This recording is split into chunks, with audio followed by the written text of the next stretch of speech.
Okay, okay. Yeah, guys, what's up? Oh, I know this is like a random stream that just like is planted out of nowhere because yeah, um yeah, this will be the first time I'm doing a reaction stream. I really am so honored that I get to do something like this because we're about to react to Gamescom's day one stream, which they're gonna probably reveal a couple of things, but probably nothing crazy until like probably later on. But I don't know. All I know is that basically I'm reacting to this live and everything else, but I decided to start the stream early just so that way I could keep myself going and get everything prepped up and everything else. So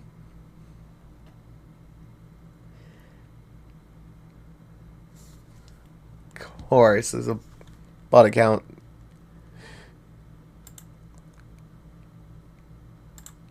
It's those bot accounts as usual. You can't try to fool me. I know how you are. But yeah, guys. So today's the day. Gamescom's gonna be live in less than 39 minutes. So there's a couple of predictions I'm gonna make while I'm here, just because why not? One, I'm predicting that either a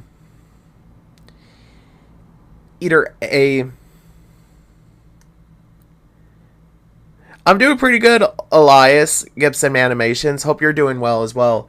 But I'm predicting that either we are gonna get some info about Light No Fire because Sean Murray, the guy who did who's the CEO of Hello Games, hasn't said much since 2023 about it.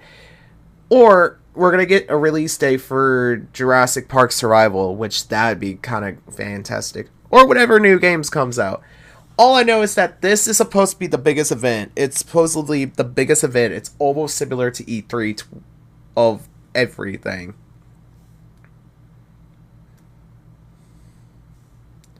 But yeah, there's a lot of games that I really cannot wait for it to come out. But that one is mainly my biggest bucket list.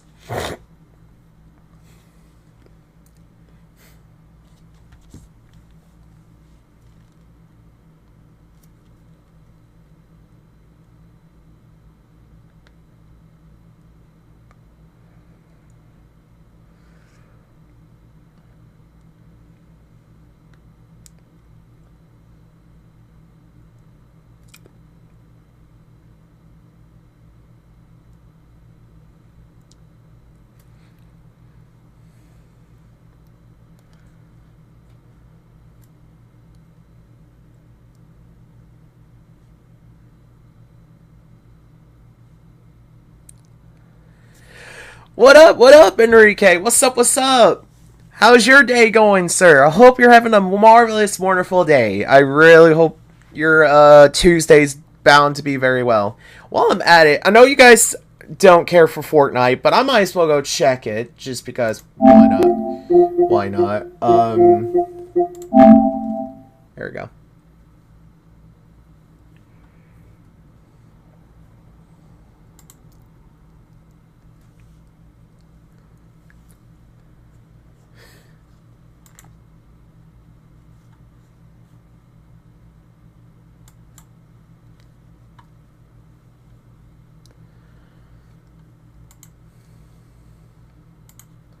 I need to check Festival. That's the one.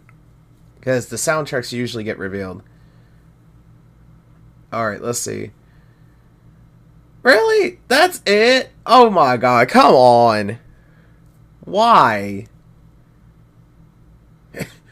I have barely know half of these songs. Why? Get out of here. What's up, Andrew? What's up, what's up? Hope your day is going well on the other side of the world. So, I don't know if you've heard, but I'm going to go ahead and remind you, Andrew, if you weren't here. I'm making bold predictions for several things for myself. One of them...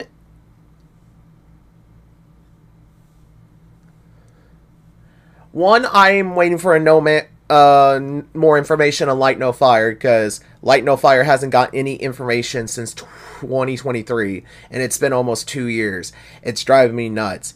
We did get a bit of information about Jurassic Park Survival, the behind the scenes and everything else, but we don't really know if it's going to be a release date.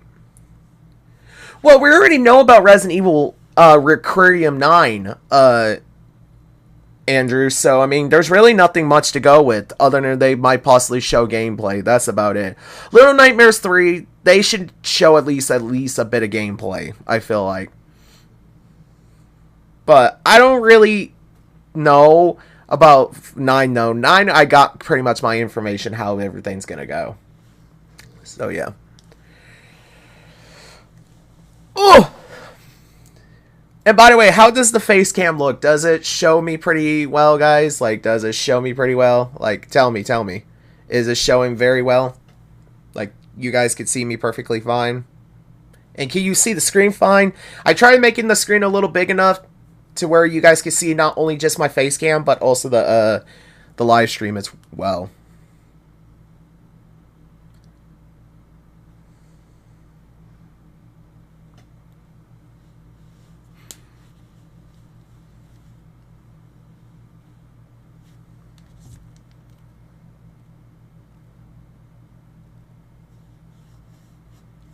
Lighting is bad, but we could still see you.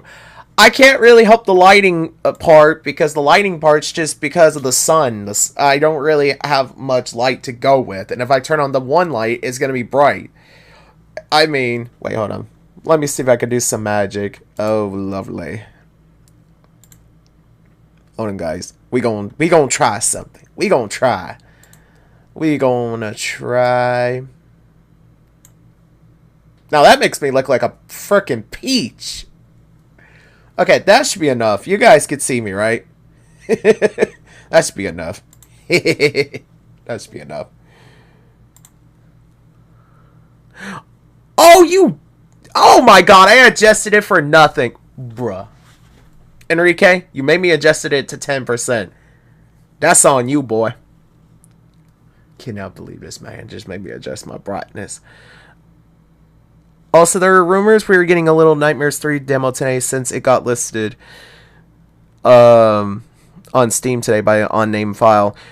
Oh, okay. That's cool. That's cool. What was it gonna play the hell out of it if it does come out? LOL. Me, I'm waiting for Light No Fire. Light No Fire is something I've been waiting for, because you know what? I'm not going to get copyrighted if I were to show the trailer for Light No Fire, will I? I don't think I would. Hold on, guys. Just so that way I don't have to go through the process of finding people's account by accident. Just give me 1 second.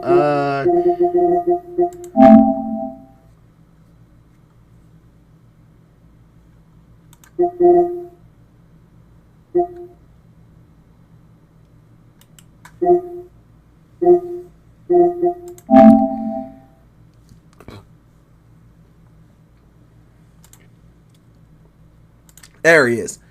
I don't think I should get in trouble. This is just more of his thing. This is what I'm still waiting for. We only got this announcement back in literally of 2023 at the Game Awards. And I might as well watch it with y'all while we're here. This is what we got at the Game Awards.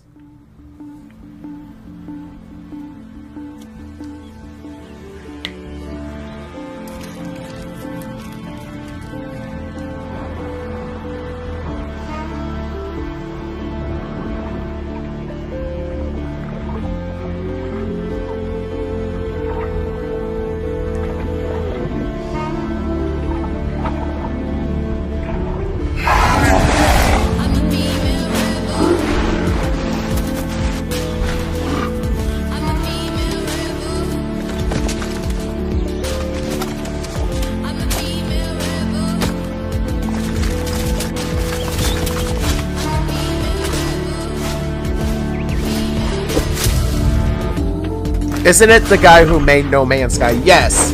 This is Sean Murray, the guy who made No Man's Sky and the CEO of Hello Games, an indie company.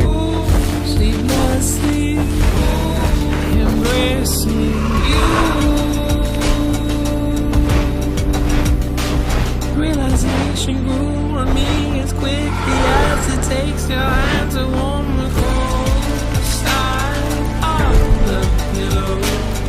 I'm there for you, you're there for me. I'm the song the soldiers sing as they march outside our window under the pine.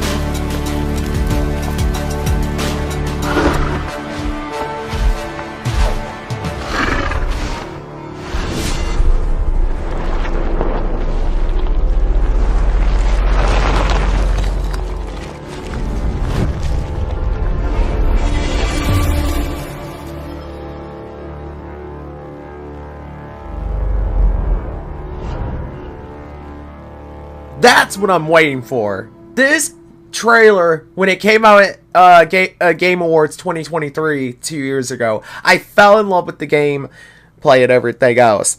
I'm telling you, I feel like Light No Fire is going to be bigger than No Man's Sky. Because if we think about it, this is supposed to be on one planet. It's supposed to have no limitations. It's supposed to have no limitations at all. This is supposed to be a game that never ends. And I like it because when Skyrim came out in 2011, it already ended. I mean, you could play some of the side missions. There were like a lot more opportunities. But even if you did all the side missions, you could mod the game and stuff. But I don't know where you could go from there. They are confirming that there's going to be no ending to it. There's going to be more everything. It's going to be replayable every second. And I just love it that Sean Murray and the team behind Hello Games is gonna do this game justice. That's what I'm hoping we get a release on.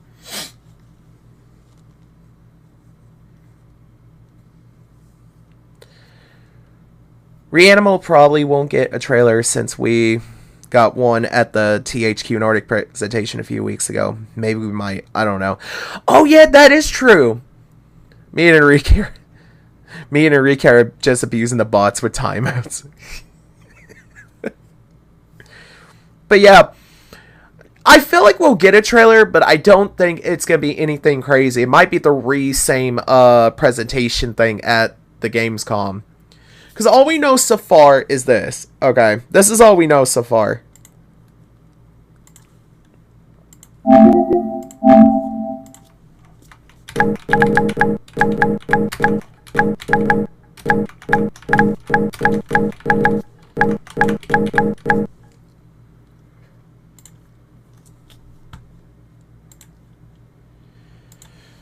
All we know so far is that there is supposed to be a total of 1,500 game companies.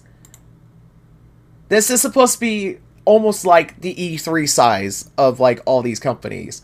So I'm really hoping we get a lot of info when it comes to get at this Gamescom. I feel like we're gonna get a lot more information. Nobody ruins our friend stream. We got gameplay also from IGN. Yeah, I remember that too. They were showing that on IGN's Instagram and stuff.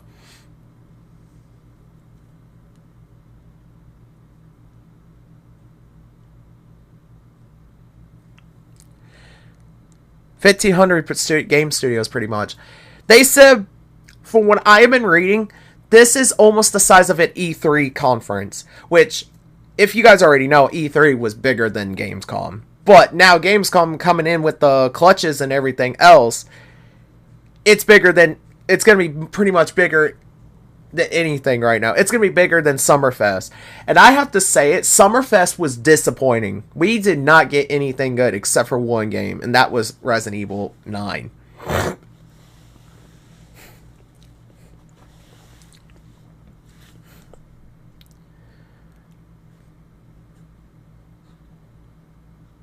Summerfest was so disappointing because, like, I was expecting a lot from it, but I'm grateful that Gamescom is going to have more.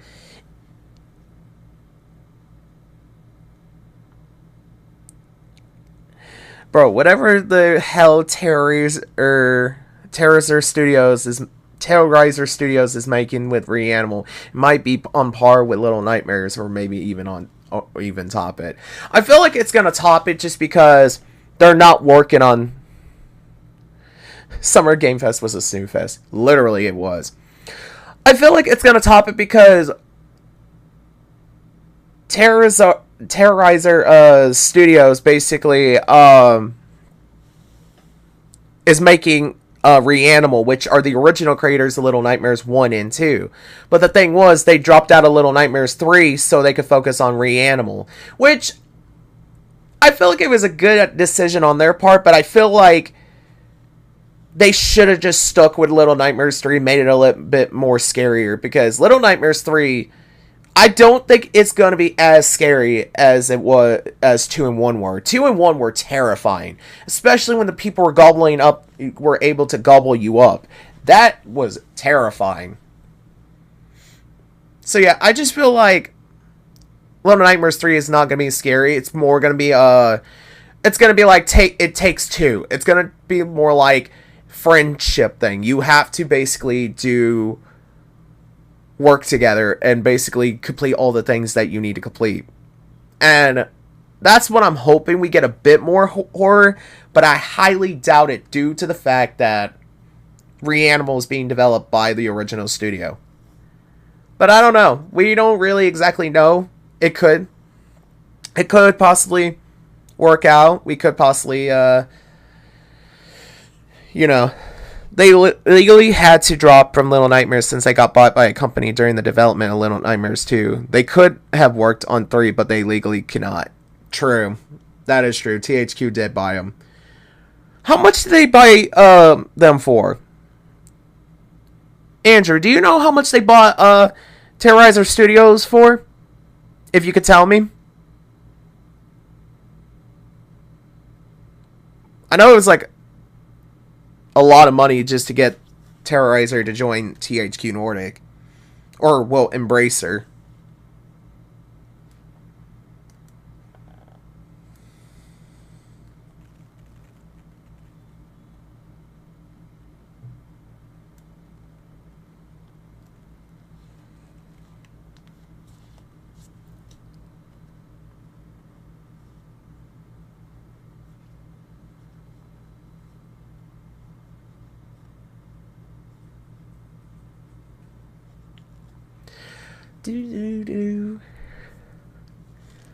I just can't wait for Gamescom because this is day one. Usually is always the banger matches. It's always the bangers of this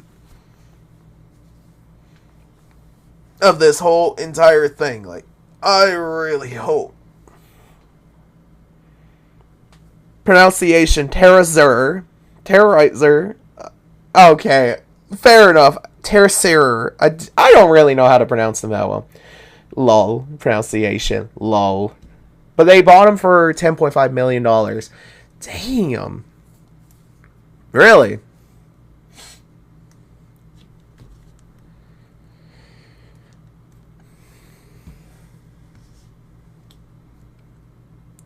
And that explains why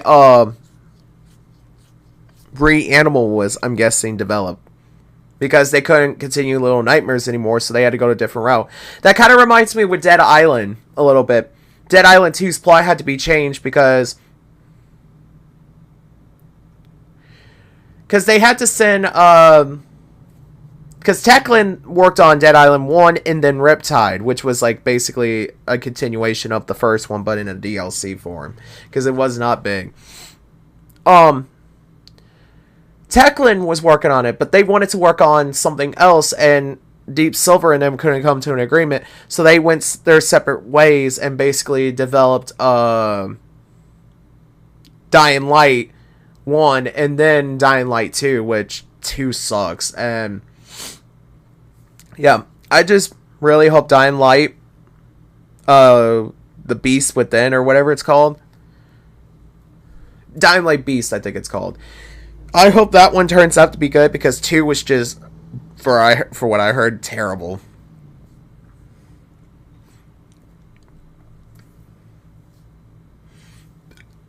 Excuse me. Which, I'm not gonna lie, Dead Island 2 was amazing. I liked the goriness. That was probably, in my opinion, the game that should have been. That should have joined the Game Awards for Game of the Year of 2023, in my opinion. Because that game went through development hell. And the game finally getting released in 2023, that was great. But I get why, because Baldur's Gate was good. What else was in? Because I did not pay attention to the Game Awards that much, except for the teaser for, yeah.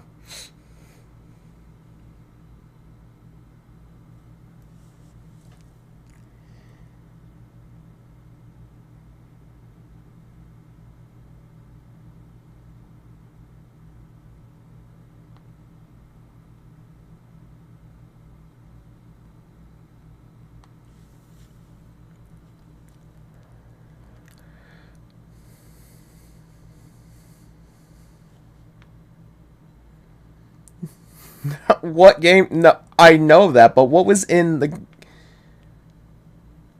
Okay, there it is. 2023 Rewind.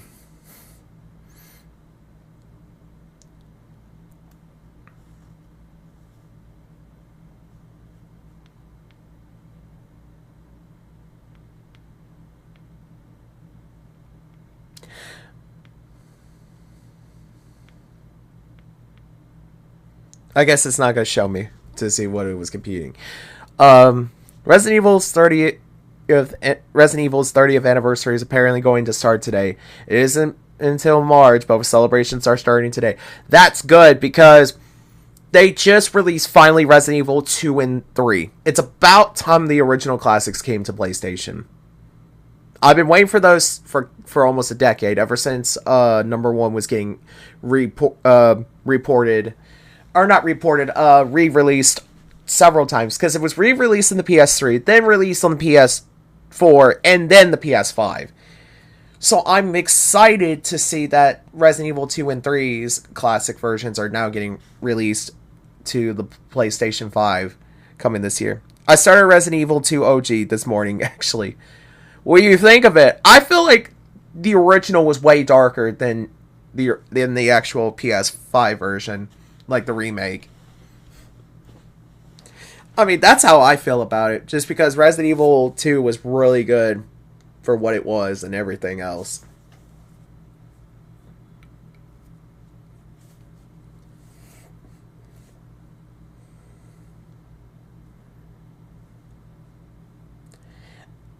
We're almost there. Okay, 12 o'clock not come any sooner.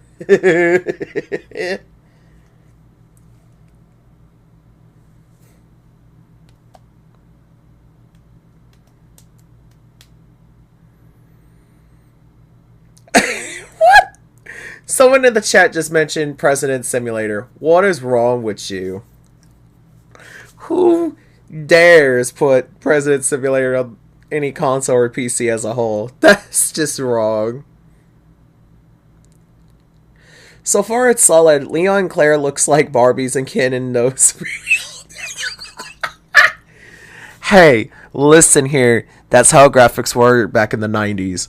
We didn't have good graphics, alright? We didn't have them good graphics like we have today. To be fair, we were working with what we had. So yes, they look like the old Barbie CGI movies, okay? That's all we had. Oh. Whew. I need to drink me something because I haven't drank any caffeine or anything. I said I was going to stop drinking sodas, but I got to finish up these sodas that I got left, and then after that, I'm completely done. Because, yeah. Oh, I'll be right back, boys.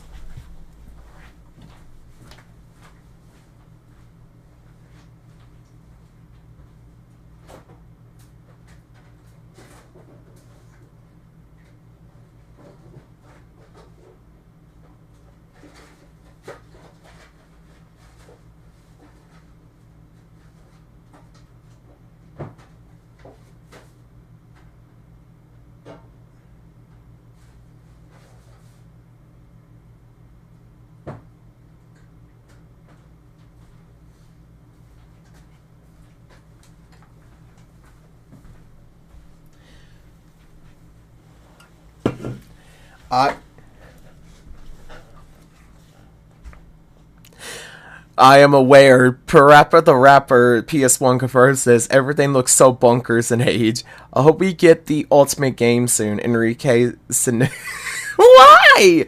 Why? Play as Enrique and do many tasks. Enrique's probably look at you guys like, bruh.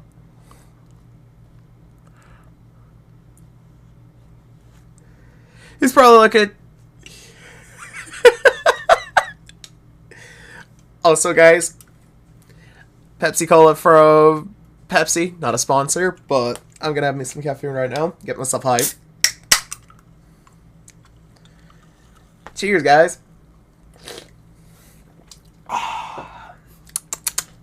Yummy.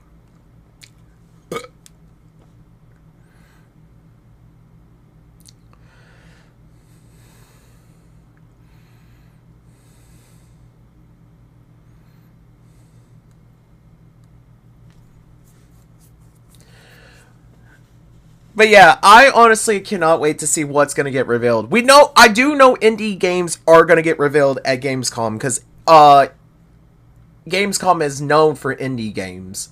Besides, like, the big games and stuff, you have indie games like a bunch of companies. I'm trying to think who else,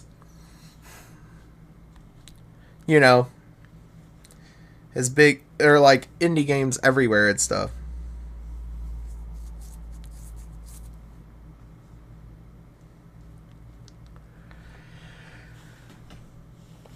Oh, just stretching.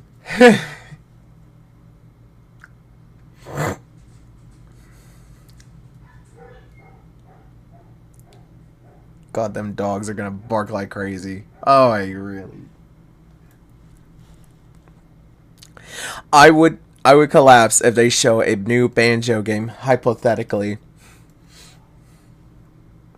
Well, we know that Toys for Bob's is working on a game, but we don't know if it's actually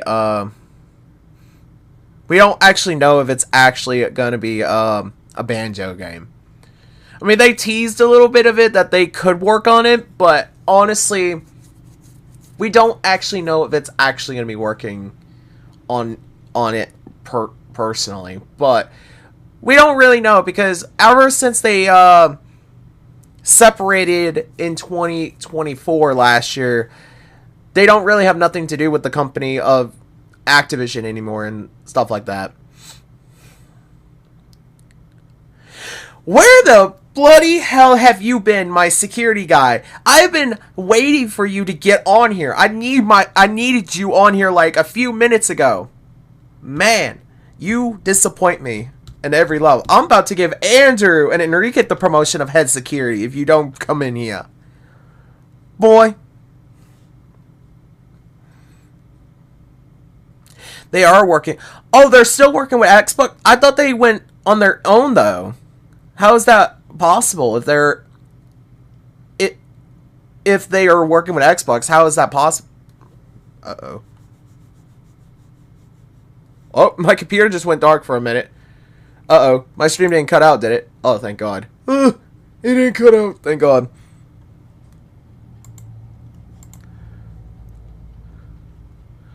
But how are they working on the, I was still asleep. I told you I was streaming today. Literally last night before I went to bed, I said I gotta get ready for bed so I could stream. You need to be in bed too so you could be my head of security. And you was just like, yeah. But anyways. Nah, they are indie. However, they got a contract with Microsoft as they will help them work on the games Toys for Bob's wants to make. Oh, so okay, so they basically got a contract, so we're basically they get the money still to make endorsements on the games that they want to make with Xbox supporting behind them in a way or form.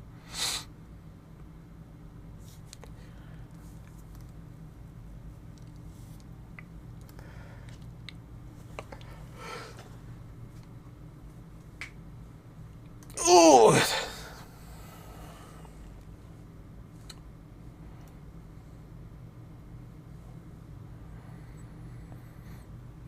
That makes sense. That makes sense that they're helping them fund the games.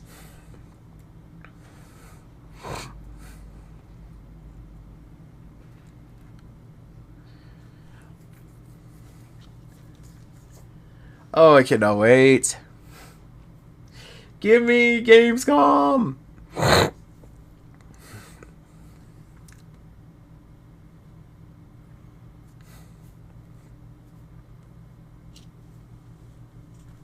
I'm just glad the Game Awards is actually streaming this because I do not. It means Microsoft might share their IPs with Toys for Bob and like Spyro, Crash Banjo, etc. That is true. That is true. If they really wanted to work on it, they could work on Banjo. I'm gonna fall asleep at Call of Duty.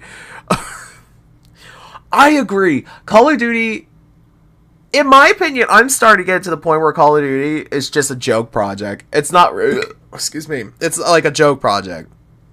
It's something that's a joke that they make so they could get the money to put on other games. But what they don't realize is they're not making enough money. Why do you think the Game Awards, they didn't win a single trophy? Like, I'll show you guys. Hold on. Give me 1 second. I'm going to show you. Because the way the Game Awards went, it showed Call of Duty Black Ops 6's rewards and stuff were, like, horrible.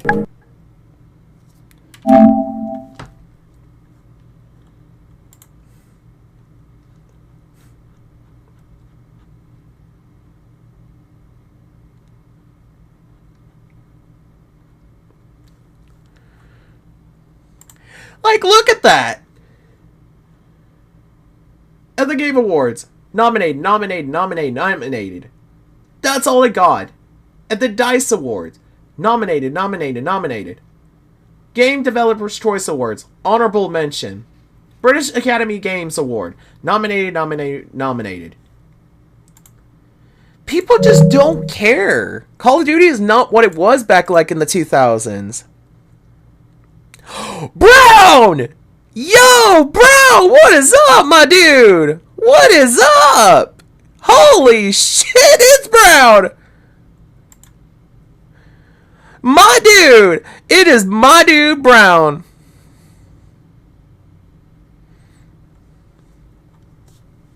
My dude, COD is kind of the mold of a video game franchise. They used to be fresh, but the more they kept coming out, the mold grew bigger. That's exactly what I'm saying, because, like, the 2000s Call of Duty era will never be touched. I don't give a damn what anybody says.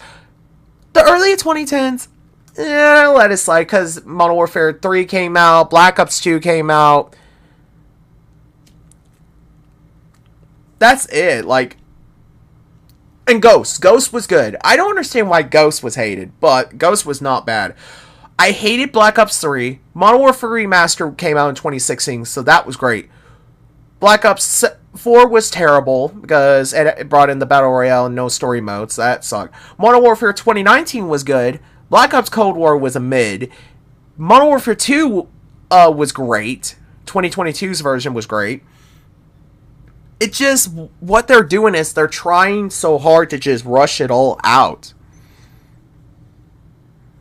Because they want to get... It's also seriously hurting Activision. They can make other games, too, not just COD. Thank you! Somebody's the only one... You know what? I'm going to show it now. I'm going to show it. I don't give a damn. I'm going to show it.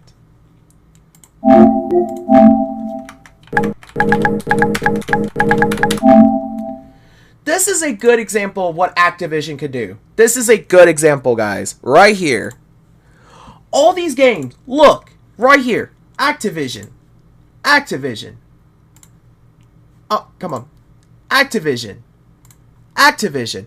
Like, they could make those kind of games again. I don't understand what stopped them from making these games. These games were really good. I just don't understand. They focus more on Call of Duty than they used to focus on these games. It just drives me ballistic how they don't care. Like, they used to do hunting games, fishing games, and so on.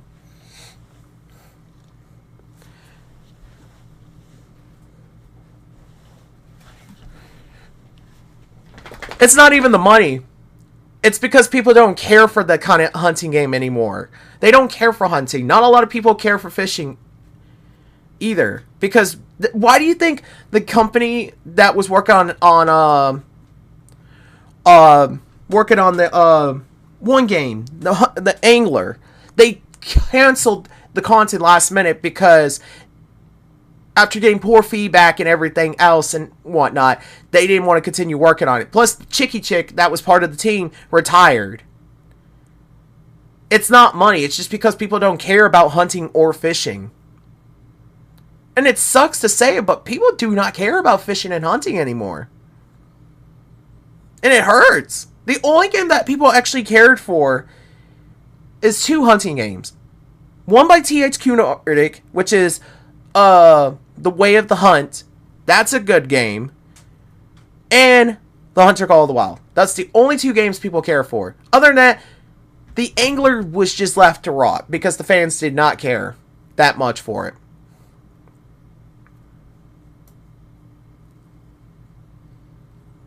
It's just people just don't care about these games like they used to. Because they think it's just going to be the same damn thing as before. We're going to just get the same stuff and it's never going to be the same. And it's never going to be fun. And not only that, the reason why Activision ain't doing it is because the last game that they released was in 2014. That was the final game that they released before Cabela's got bought by Bass Pro Shop. They never talked to them ever since then.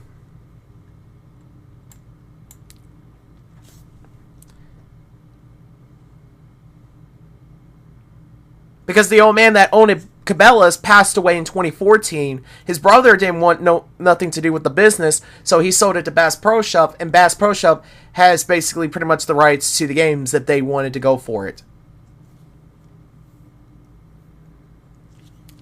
And a good example of that is this. Hold on, guys. Oh, wrong screen.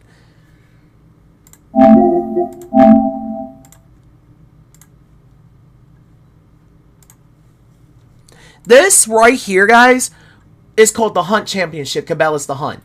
But let me show you something.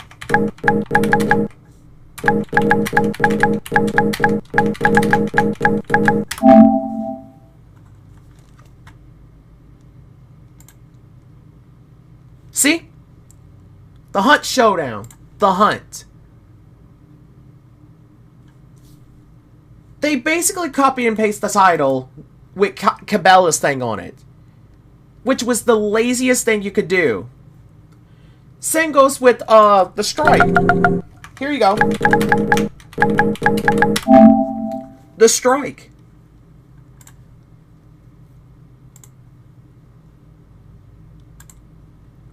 Oh no, wait, never mind. They actually changed it to the Bass Pro Shop logo. But for the Hunt thing, that was released literally with the Hunt for the Wii and everything else. They're just so lazy to do that. If they really wanted to put an effort into making these hunting games, they could. But they just don't care. No one really cares about hunting like they used to.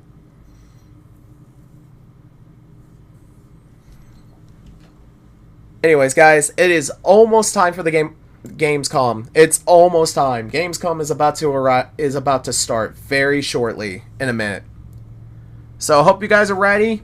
Sit down, get some popcorn. It's time to watch some games. Let's see what games are going to be revealed for day 1. I'm hoping to do day 2 as well tomorrow, so which means tomorrow I will be live streaming Gamescom 2025 Part 2 of August 20th. But I don't know yet. I have to see how that's going to go.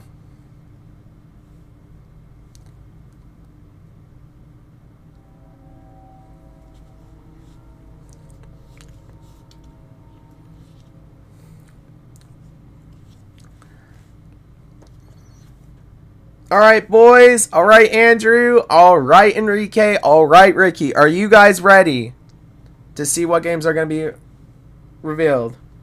Gotta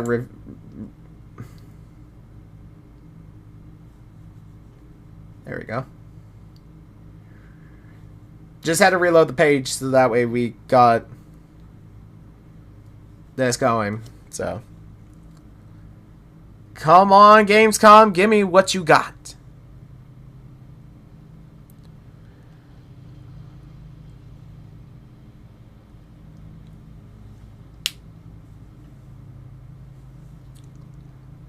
Come on, baby. Come on. Come on, 12 o'clock. Strike at midnight. So the spell can be broken. Okay, it's 12. Why is it not loading? Where is it? Come on. Load up.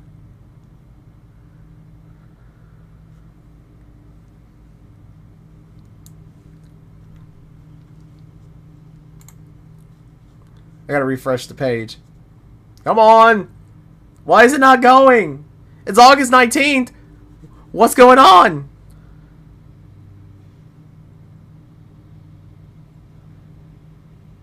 What is going on? Why is it not starting? Ah! Why is it taking a minute? Gamescom!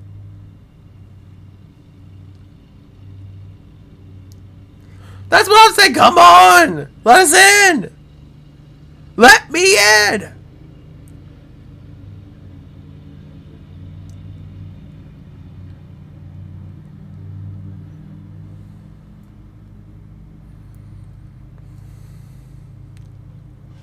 You gotta wait on their end, Nick. Patience, LOL. I can't help it. I've been waiting all day. I've been waiting since I got up. Just so you guys know, I got up at 9 just so I did not miss this, by the way. Because I was so hyped for this. I did not want to miss this. Come on! What are you doing? What are you doing? Come on! Maybe I gotta reload the page. Okay. I reloaded the page again. What are you doing? Oh my god.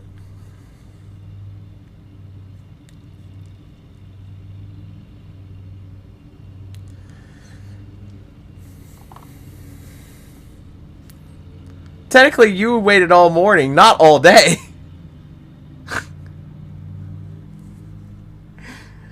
You were right about that one.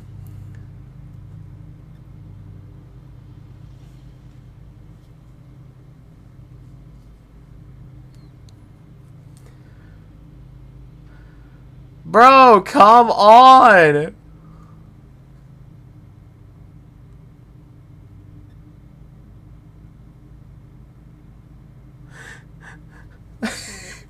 Do I gotta reload the page countlessly just to get something?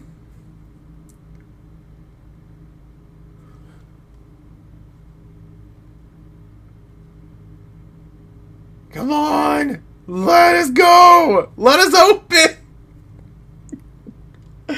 Let us open, damn it! Let us in!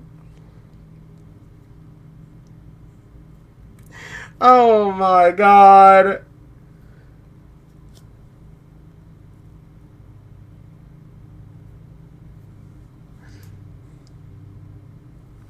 What is going on?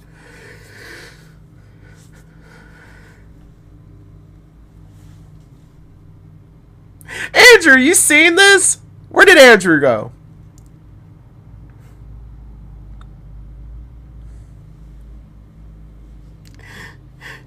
Andrew, you seen this stuff, man? Why is it not loaded? Bruh. Guys, look at the chat. They're freaking out. Literally asking, why is it not working?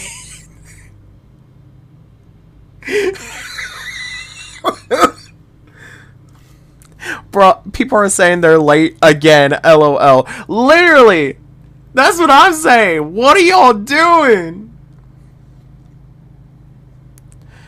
I woke up at 9 just so that way we could get it done. I don't need y'all to just do this to me.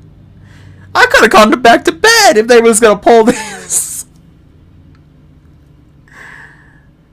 What are you doing, Gamescom? Please.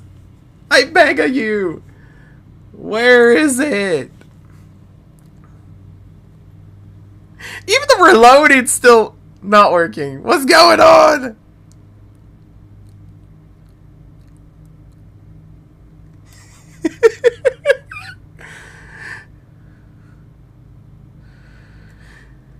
Oh man. Well, it's a good thing. It's a good thing I got things done. I got the dits done and everything. I'm calling it. They're not starting the stream until almost 12:30.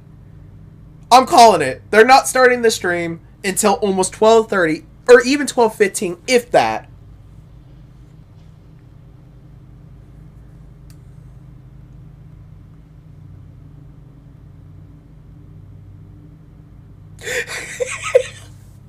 People are losing their mind in the chat. This is funny. Oh my god, dude, this is stupid. I love it.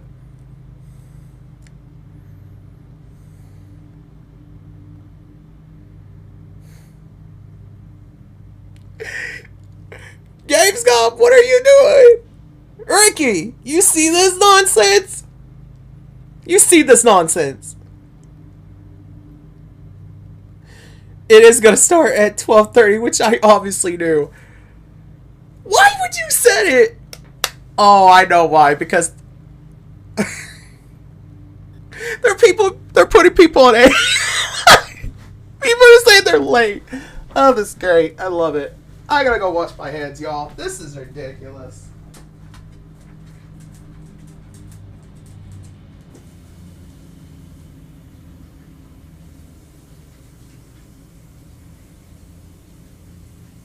With the Planet Fitness Black Card, you can bring a friend anytime and so much more when you join today. Get all the perks with the PF Black Card for $1 down and $24.99 a month. Join today for $1 down and pay nothing until September 17th. Deal ends August 21st. Come on!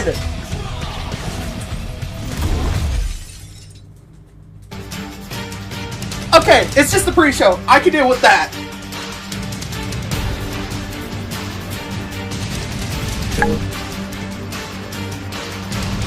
Now it's time to actually get serious. It's actually time, finally.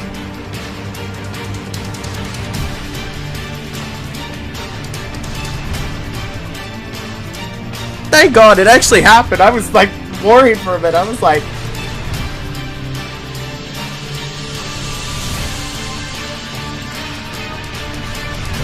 and by the way, can you guys see it good? Can you see the Gamescom thing very well?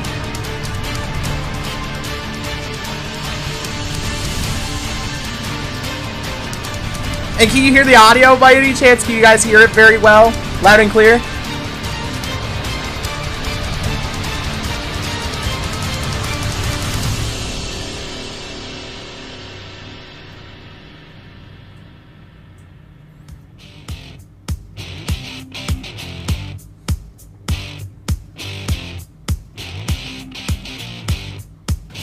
Good. I gotta turn on the air conditioner, man, because it's getting hot up in here. Just so you guys know, if the air conditioner's loud, I apologize in advance.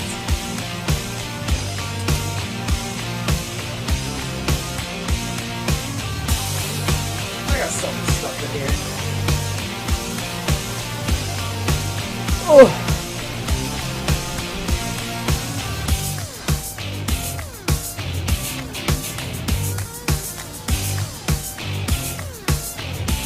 I'm not gonna lie, some of the music that they have on here is bop.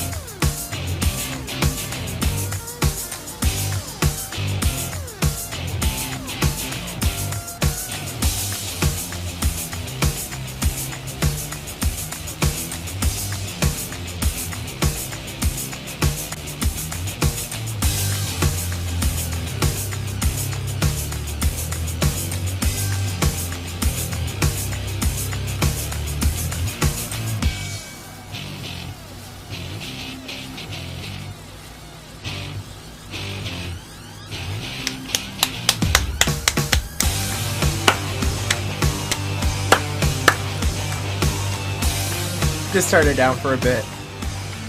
Okay, so while the pre-show is loading up for 26 minutes now, because even though we just had to wait a whole damn hour just for the show to start.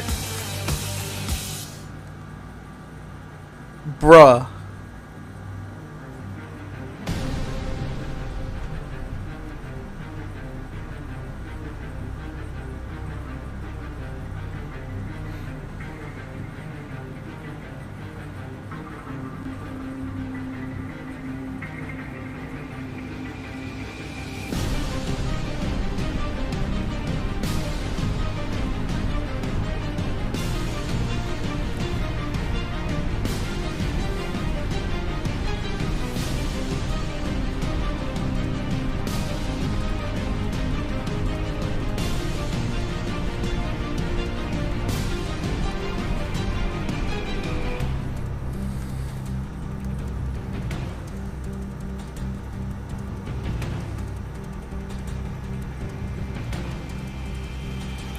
Oh, this is so crazy. Now we just gotta wait until this pre-show starts.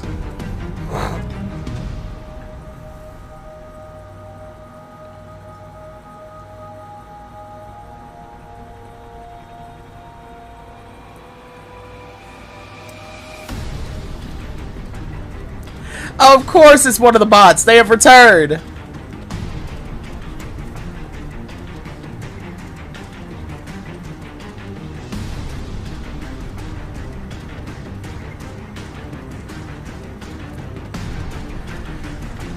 Where have you been?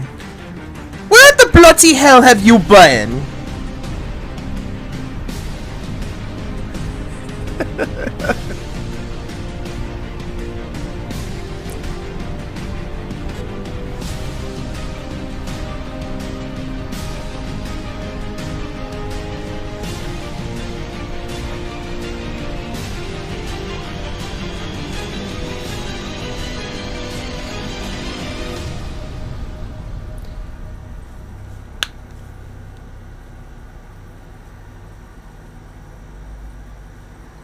He's been all CG. He's been all seeing Jesus. I was on my way out. Boy, don't you have AirPods or Apple AirPods or something? Because you said, according to you, you had earpods. How you going to tell me that you was on your way home if you had no earpods? What you mean?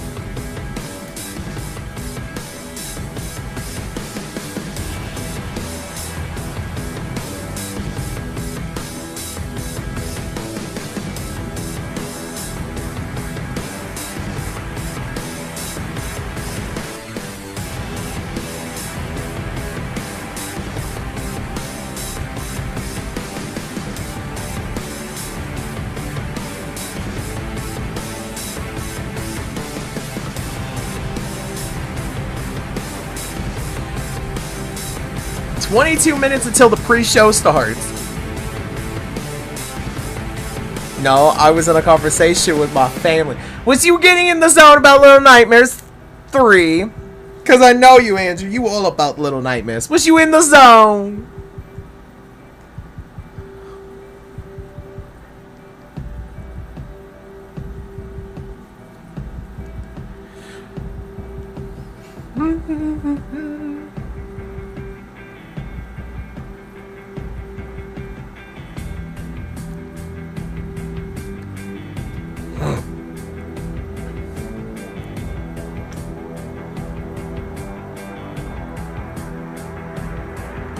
This is going to be a very long 20 minutes.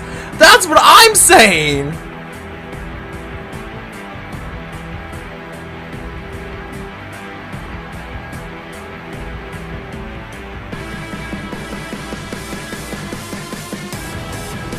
My parents already dealt with that through their bank accounts. I did this. Boy, you are trouble. We know you, Andrew. You trouble. You were trouble. You would think they would have everything prepped for the pre-show already. I don't understand why we have to wait like 20 more minutes just for the pre-show to get started. Like, I don't understand that. Like, am I missing the point of why the pre-show would be like this light?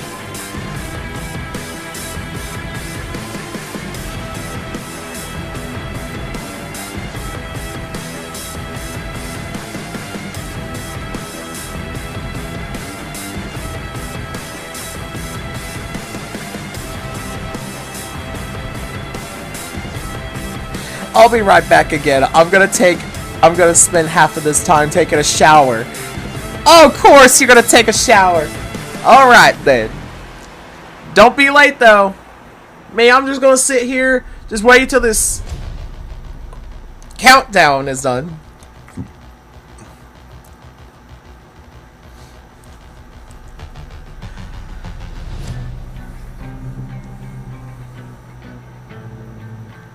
I'm gonna check out their on the Gamescom Twitter, be like figuring out.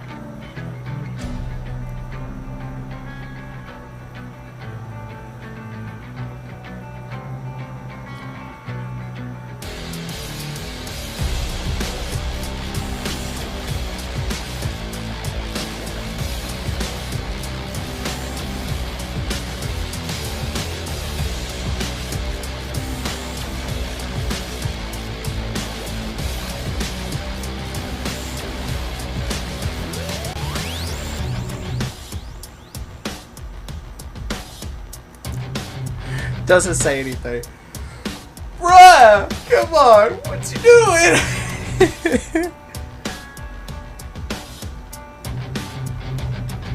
I wonder how the chat's feeling right now in the Gamescom chat. I'm curious to know. Let's see. Hold on. I gotta take a look. That's still going berserk.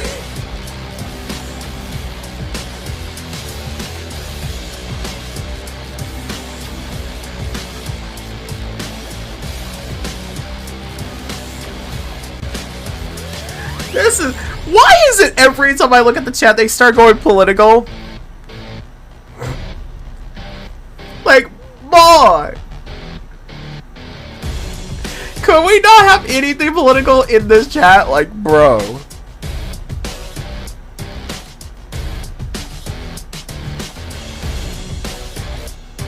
Like, I'm not surprised. That's what I'm saying!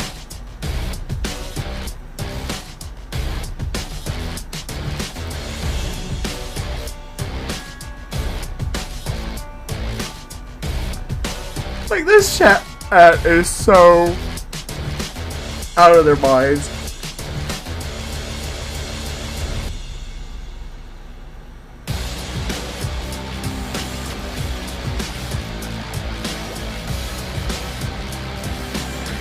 You're like, come on. Now I gotta sit here and just wait for another pre-show.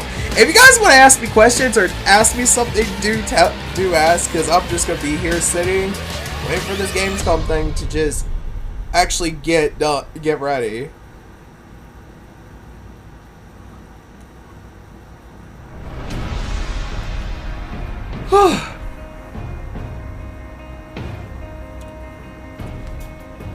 It's already 12:30, bro. Like, are you telling me we ain't started this until like 12 o'clock?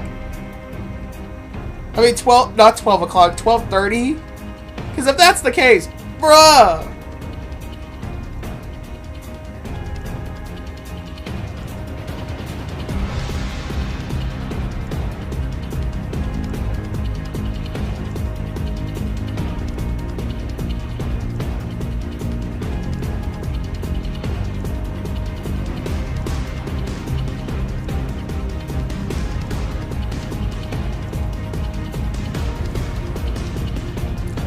Anything you're looking forward to in this first day of Gamescom 2025?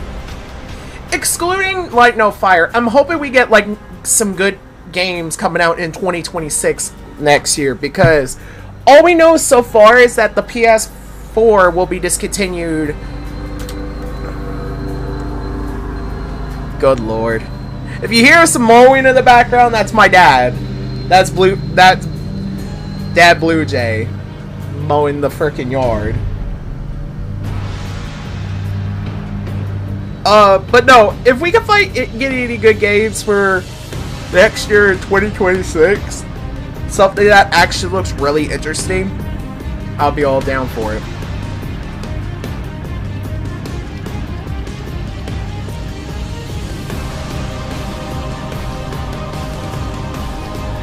Don't go chasing waterfalls.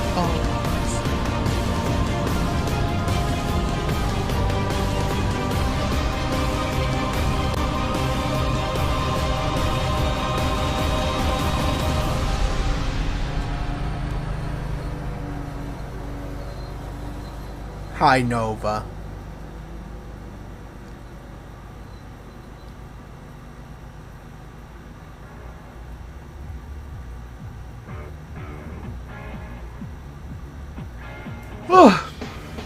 I need to drink this caffeine. I'm yawning like crazy.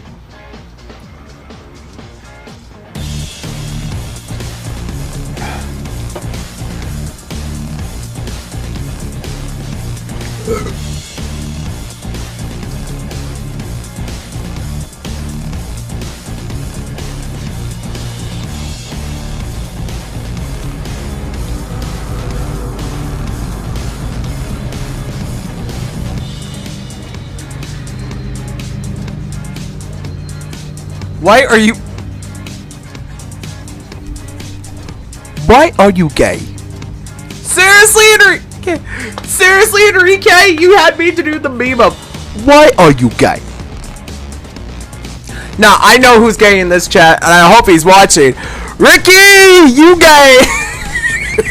Ricky's gay!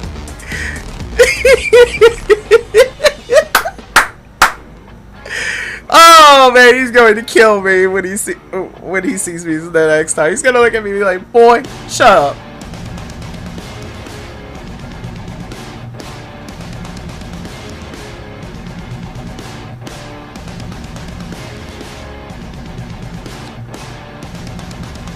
He's gonna look at me like, "Bro, what you talking about, oh boy?"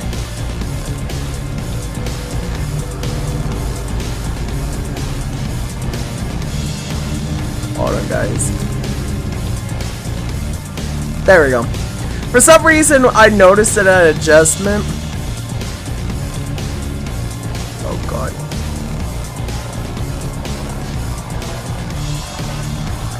On. What you doing? There! That's as close as it's gonna get. Okay.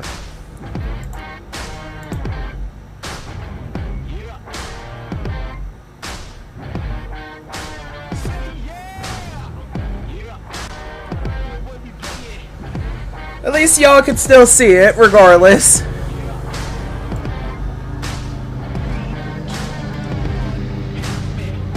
There we go. At least y'all can see it. That's all that matters.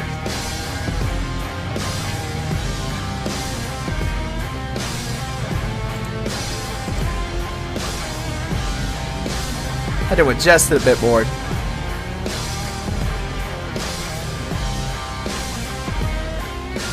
"13 minutes, good lord."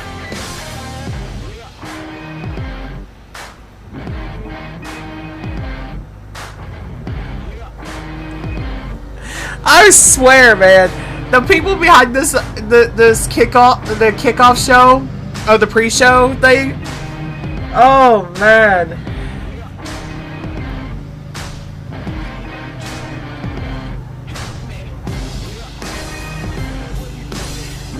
This is why. This is why I don't react to anything live, just because of this reason right here.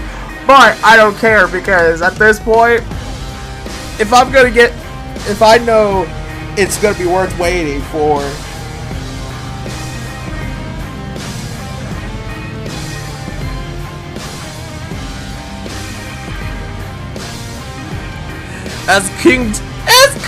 Oh, hold on, I gotta do the voice.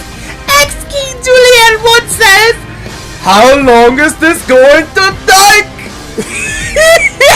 I nailed this voice. I nailed the I forgot the little guy's voice, and I nailed and I nailed King Julian's voice.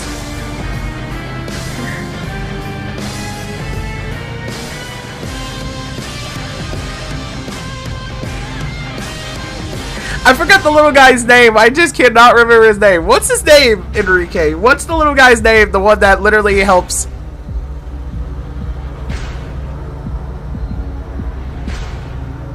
King Julian all the time.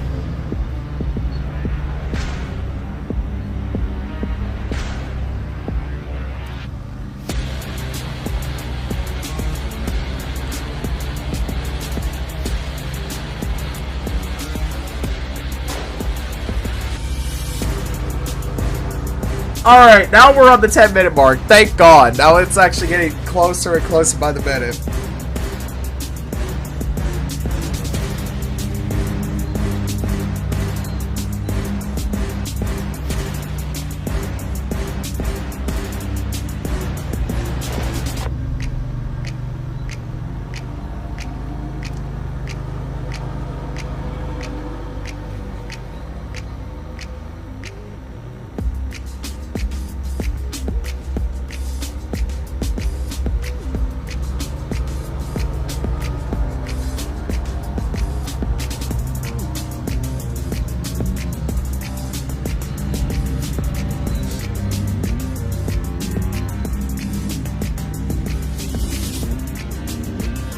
The little guy, his name is Mort. That's his name.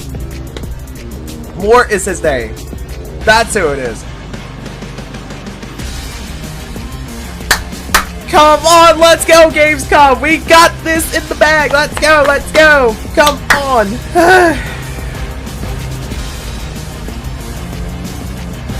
I gotta look at Gamescom on Twitter and see what they're saying.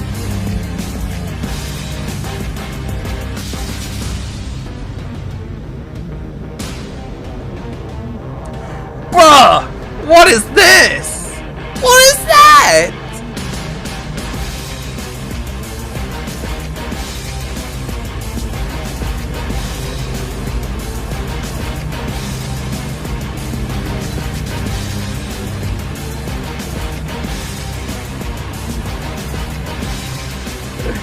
Like, dude! I keep getting close, and I gotta go blow my nose. Oh, great. You know what? I'm doing it. This stream ain't starting for a bit, so... I mean, the pre-show ain't gonna be for a bit, so I'll be right back.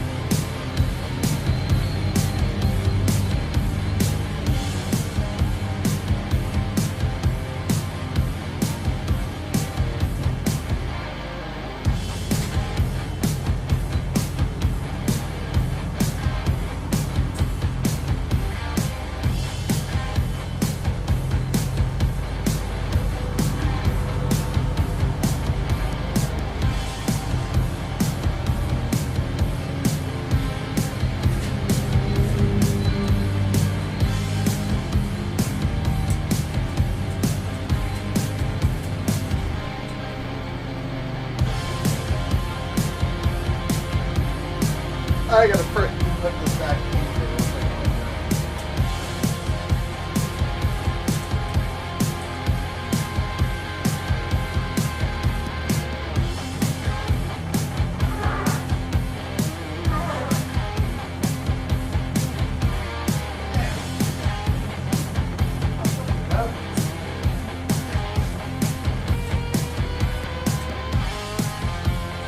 Okay. Now I'm clean. Welcome back, Andrew. I'm glad you're clean. You don't smell bad. And boy, I'm not gay. You are gay. Boy, don't you try to lie. You are gay.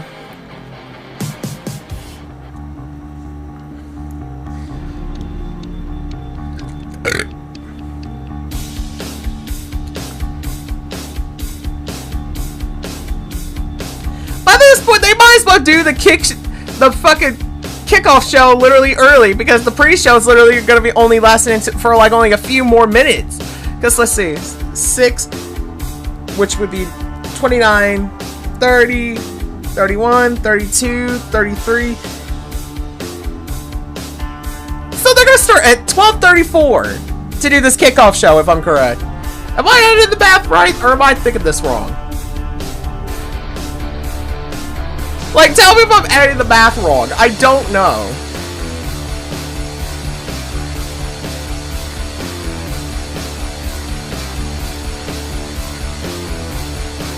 Cause like, it's 12 p.m., 12:29 p.m. my time. I just don't know.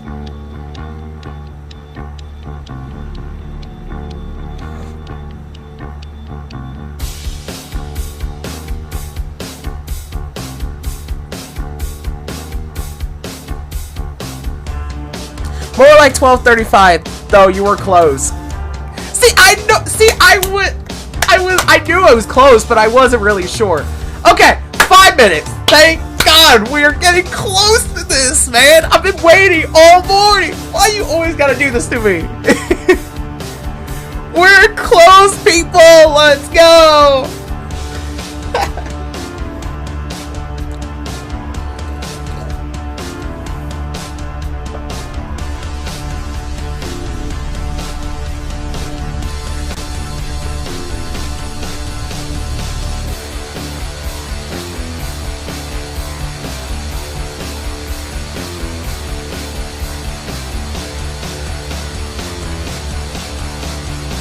I cannot wait for this.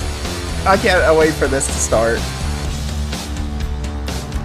Let's do this! Can't wait for the Gamescom.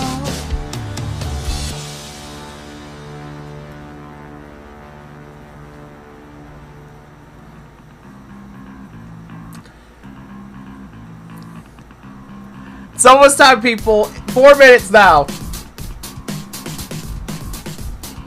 So, Andrew, got a question for you. Are you excited are you excited to watch this Gamescom event with me? In a way or form.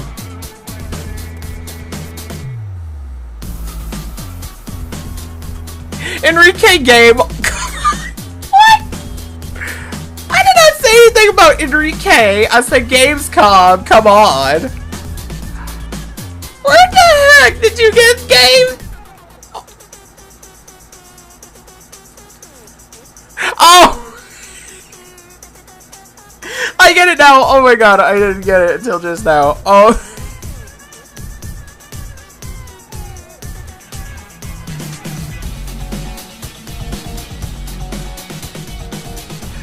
Damn it! I don't exactly...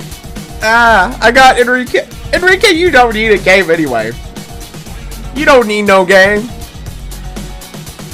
You need no game at all. You need to be sent to Jesus.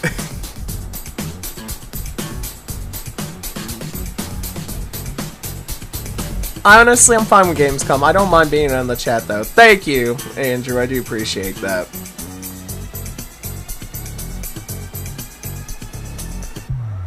Like I said, Enrique, you don't need a game. You don't need Bruno. 7.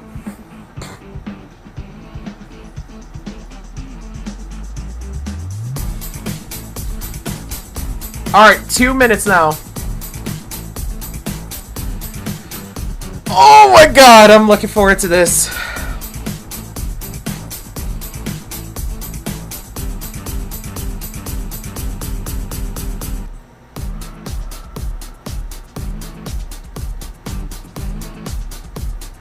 Seven.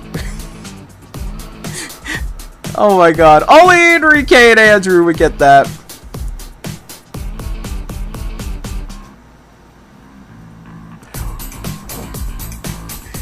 Precisely.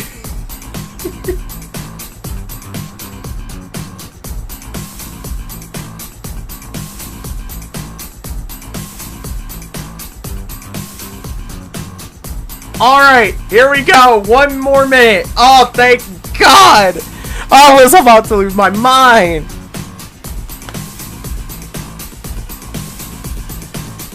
Alright, everyone.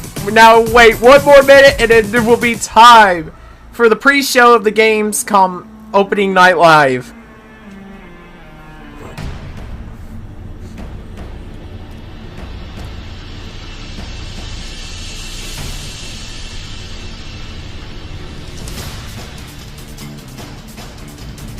Oh my god, here we go!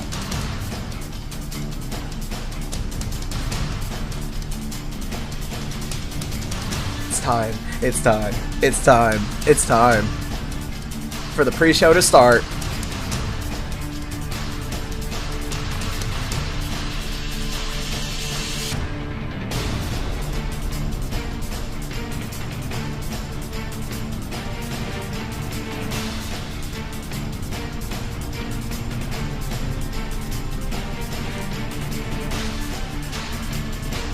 Here we go, guys! 59 seconds!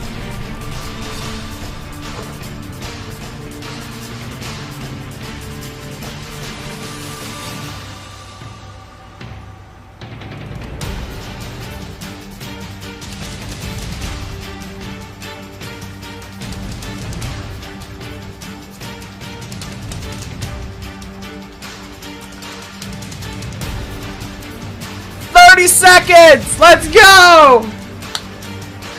Oh my god, here we go, guys. It is finally time for the pre-show.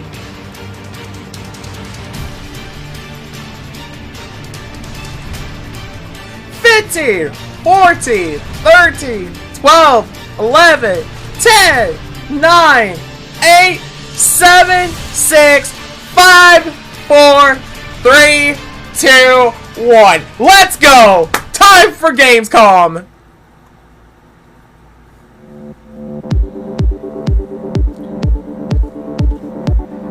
Hello and welcome to the Gamescom Opening Night Live 2025 pre-show. I'm Kyle Bossman. The main show, Opening Night Live. The one with Black Ops 7 and Resident Evil Requiem, hosted by Jeff Keighley. That's soon, but not yet. This is the waiting room. And the secret about the ONL pre-show is that it's good itself. We've got an absurd amount of trailers and reveals and premieres right here in the lead up.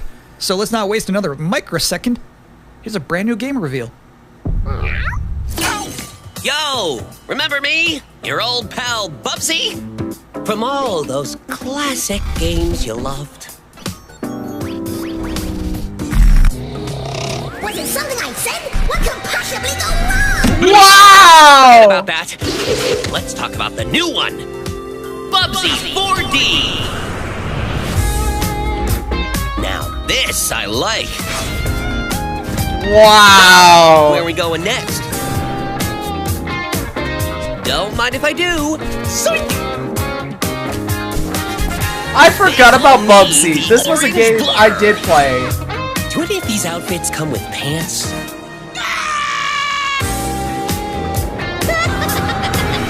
You know I've only got one brain cell, right? And it's working overtime on this baby. Atari? I didn't even know they were still around. The first game I ever played on my PlayStation 29 years ago was Bubsy 3D. If you told me back then that one day I would be introducing Bubsy 4D to the world, I'd say, yeah, that sounds about right. Now let's keep this pre-show poppin'. Here's another brand new game announcement.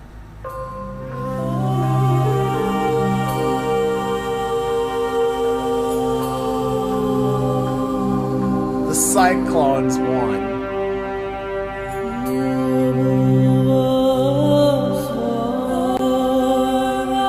Survivors took to the stars.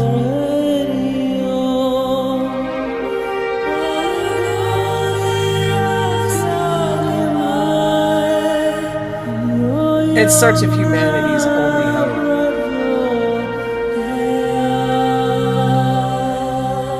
Galactica? Wait, what?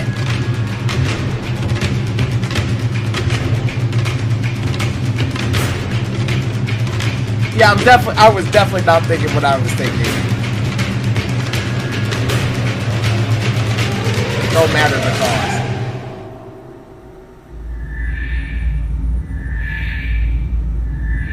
Scattered Hopes. Battlestar Galactica coming early 2026 from Universal. Okay. You're watching the Gamescom Opening Night Live pre-show, which will basically be me teeing up wall-to-wall trailers in the time before the main event. We do have an interview coming up with the project lead of Double Fine's Keeper. For now, here's a trailer for LucasArts Andrew. I know you're still Classic, here. remastered by Night Dive Studios. LucasArts is still around? What? I thought they shut down in 2014. Where are you, Marshall? You afraid of dying, kid? Keep that fear. You're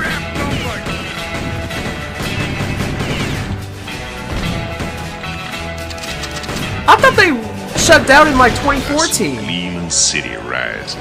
A city that has a fine name on it. It's gonna take more than bullets to get what you want, mister.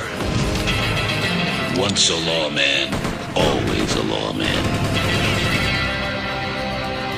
Outlaws.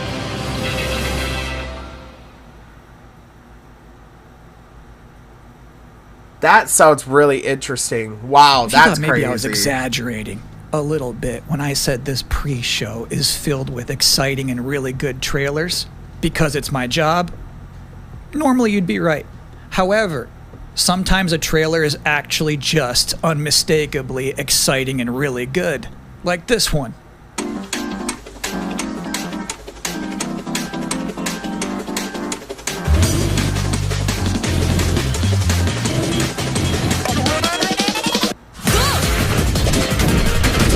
What is that?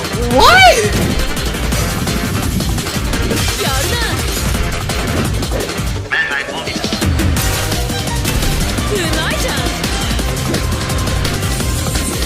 What is that? That.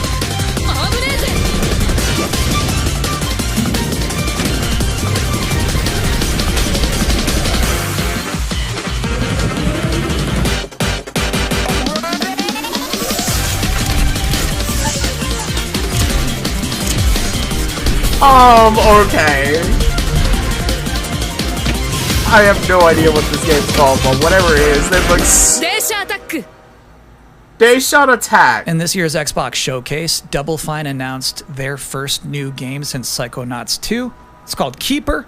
And joining us tonight in a recently pre-recorded interview is the game's project lead, Lee Petty. Hi everyone, thanks for having me. I'm so excited to have you here. So you showed a first look at gameplay of Keeper. The game itself is about the lighthouse, but also the bird as well, right? This duo. And I'm curious about whether that was conceptualized first as like imagery, like it sounds like a cool idea, or if that was conceptualized first from like a gameplay standpoint. I always think about the total experience more than, say, mechanics and art and story. A lot of the game is about, this lighthouse waking up after eons of lying dormant and learning to walk. And the bird is part of that, right? So the bird and the lighthouse are perfect companions because they're different. At the same time, the bird is wary of dark spaces, and there's a malevolent presence around the island that the lighthouse can keep at bay. So together, those two set out on this tale, and their abilities complement each other, but also the bird becomes, I think, kind of the emotional heart of the game. You have an extensive background as an art director, right? I think that's apparent when anybody just looks at Keeper for the first time. So I'm curious about your inspirations. You know, there's so many inspirations for Keeper, and one of the ones that really stuck out was the Dark Crystal. I saw it as a kid, and it was really inspiring to me because it felt like such a different take on a fantasy world that I hadn't seen before, and it was beautiful, but also a bit tragic. It was scary at times, but also really playful and fun. Do the bird and the lighthouse have names? Yeah, well, at least the bird does. And we call the bird Twig internally because she has a beak that is made of driftwood. But for now, the lighthouse is simply the lighthouse. It's just simply the lighthouse, yeah. Lee, thank you so much for joining us here in the pre-show. When will people be able to play Keeper? On October 17th this year, which is coming up really soon, and we can't wait for people to get in there and experience our strange, beautiful world for themselves. Honestly. Thanks so much for joining us. The fact that he created... Well, that was a great interview.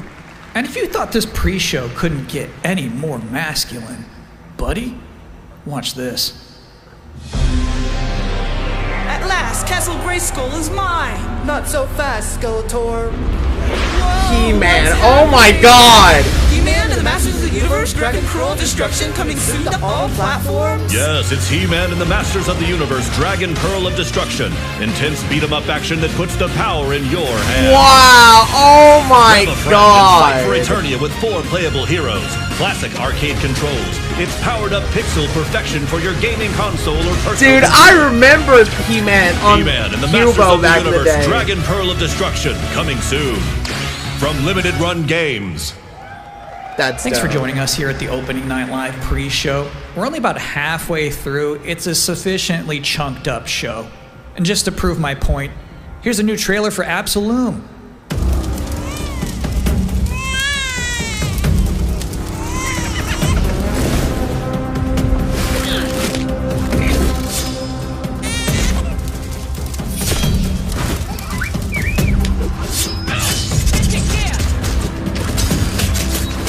Okay.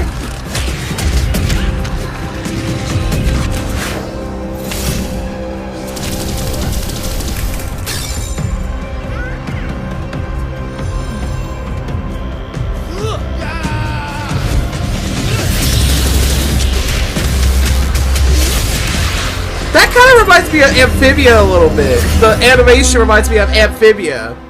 The way that looked. October 9th. That's a release date reveal. And I think Frog Mage revealed too. That was cool.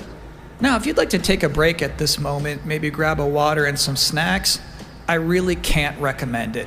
Here's a brand new look at Long Gone.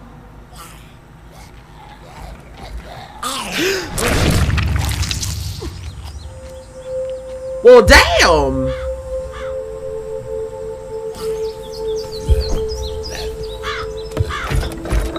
What did they do? Weld these things on?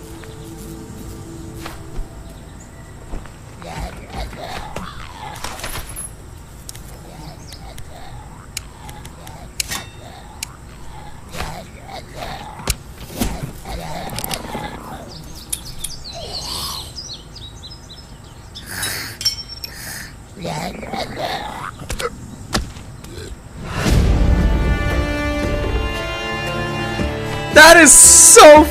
That's stupid. What is that? Like, it's stupid, but it's like funny. It's freaking good at the same time. Kind of reminds me of if Resident Evil was pixelated. Like the older model Resident Evils.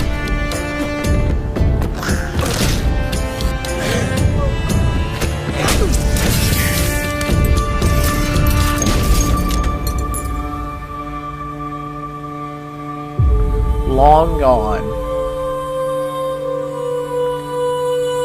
Okay. That's interesting.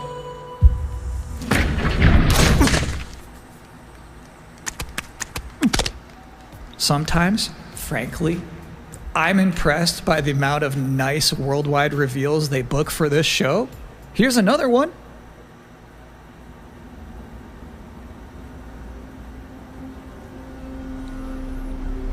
You know what I meant, Andrew. From the creators of Ghost Runner. Like, you know what I meant. That's what I meant Last of Us.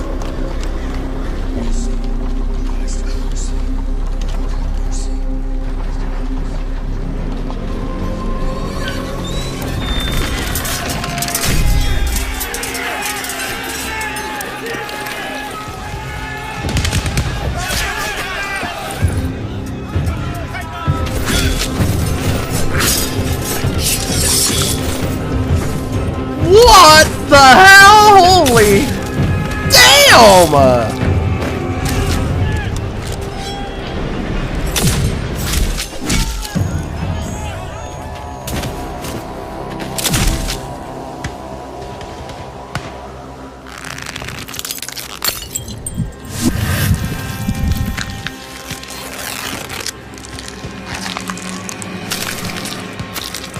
What the f-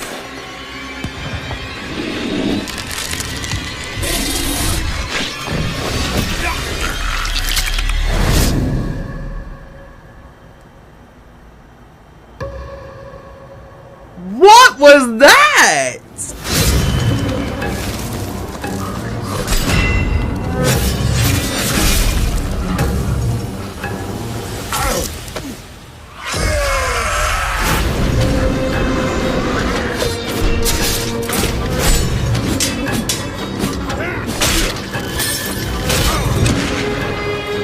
Dude, this looks dope. I'm not gonna lie, this is actually this looks dope. From all the trailers we have seen so far, this looks dope on the pre-show so far.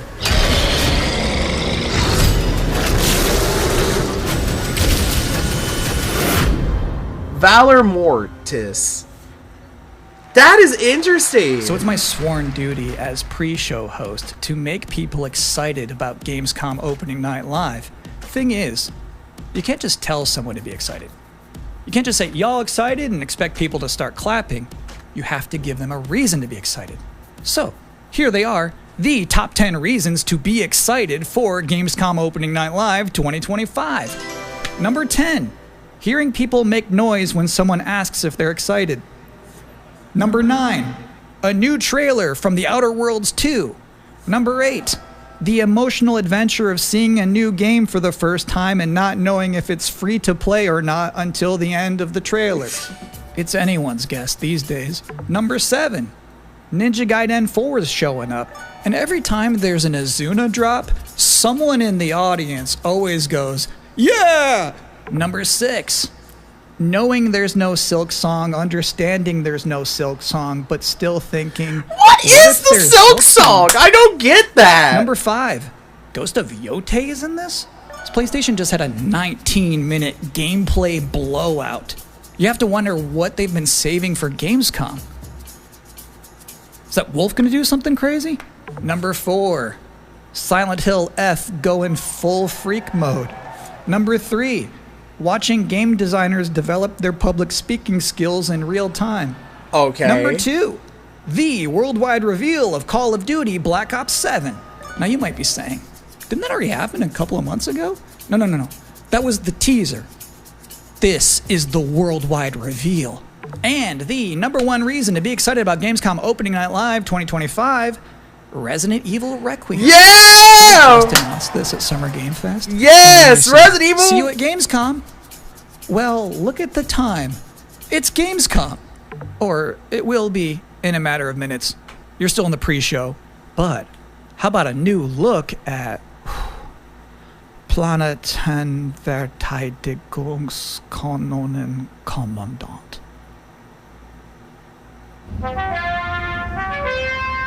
Good morning, Commander. The cooperative state has honored me with the supervision of your well-being. Get you back up to speed before our lives are on the line. What is this? This looks cool too! Glad to see you've not lost your touch.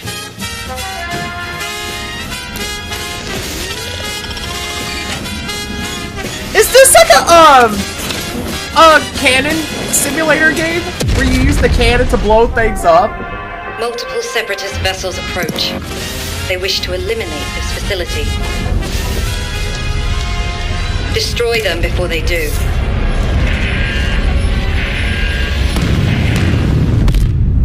The days fly by when you love what you do.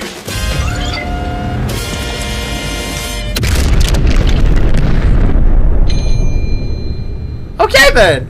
That's interesting. Welcome again to the Gamescom Opening Night Live pre-show. If you're just joining us, there's still plenty of time to enjoy some bonus video game trailers before the big show begins. Here's a freaky one.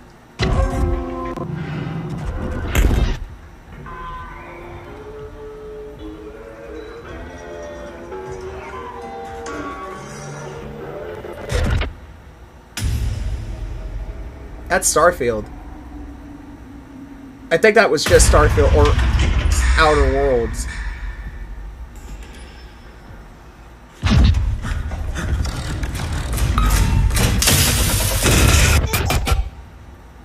No, it's definitely not Starfield. Never mind. No, wait, it is.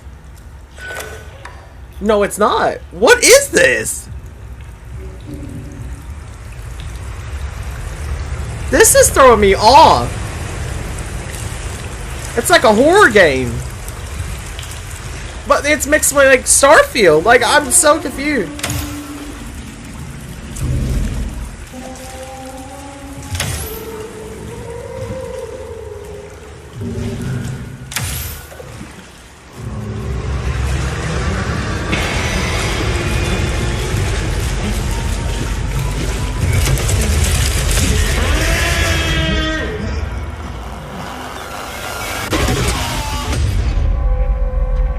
Routine.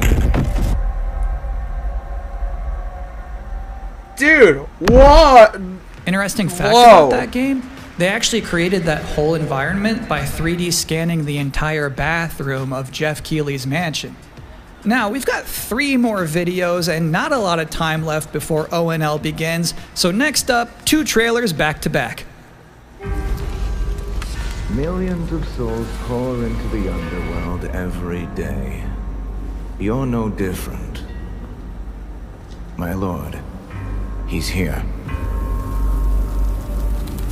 I bid you walk the mortal world once more.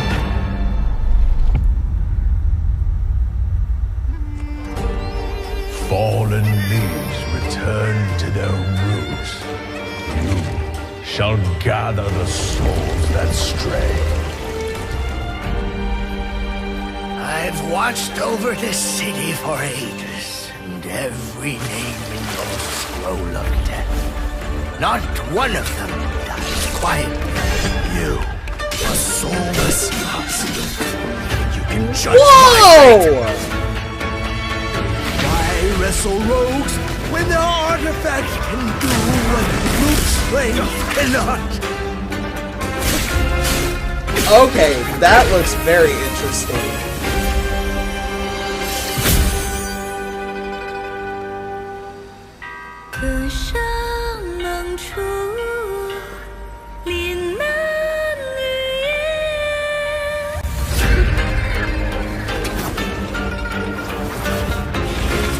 What? The soulless husk?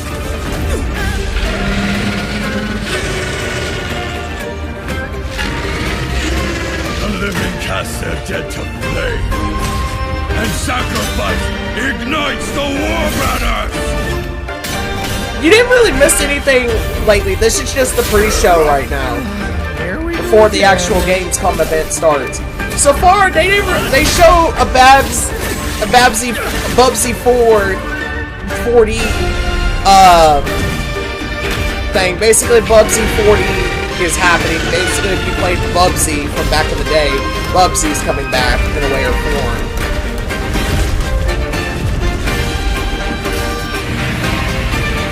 Other than that, nothing really interesting. If you know not life, how can you know Swords death? of Legends.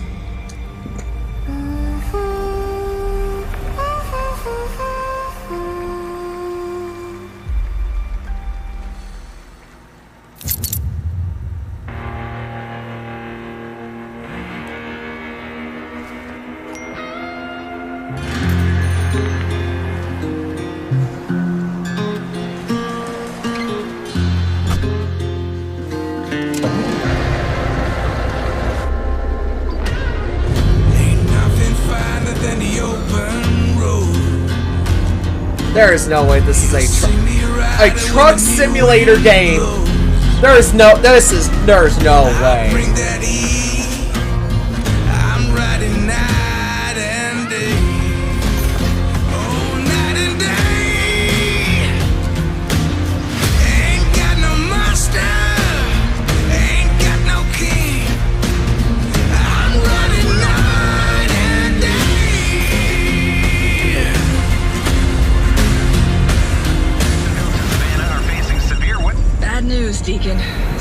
almost on top of you. I got eyes on it. You can still turn around, you know. Pineview won't hold out. XTC Logistics. They said you were coming. But take care now, you hear? Let's get it done. Ain't got no master. Ain't got no master. I'm gonna show you. Deacon, you good out there? Deacon.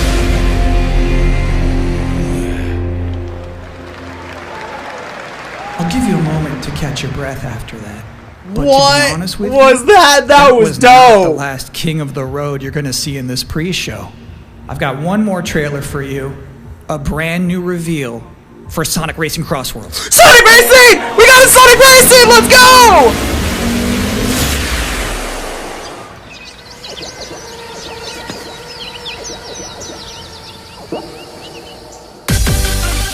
Pac-Man!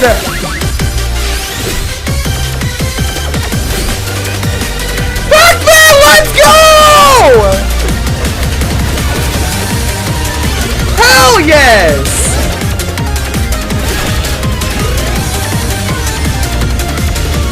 I love Pac-Man, dude! Yes! That is childhood!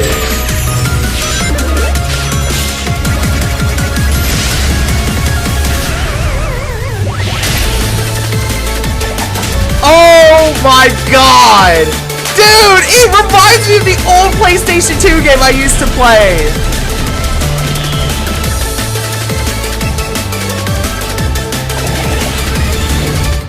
And that concludes another 10 out of 10 pre-show. Up next, Black Ops 7, Ghost of Yotei, Silent Hill F, Resident Evil Requiem, even more apparently. It is time for Gamescom Opening Night Live 2025. Thanks for watching. Alright, now it's time for the serious stuff.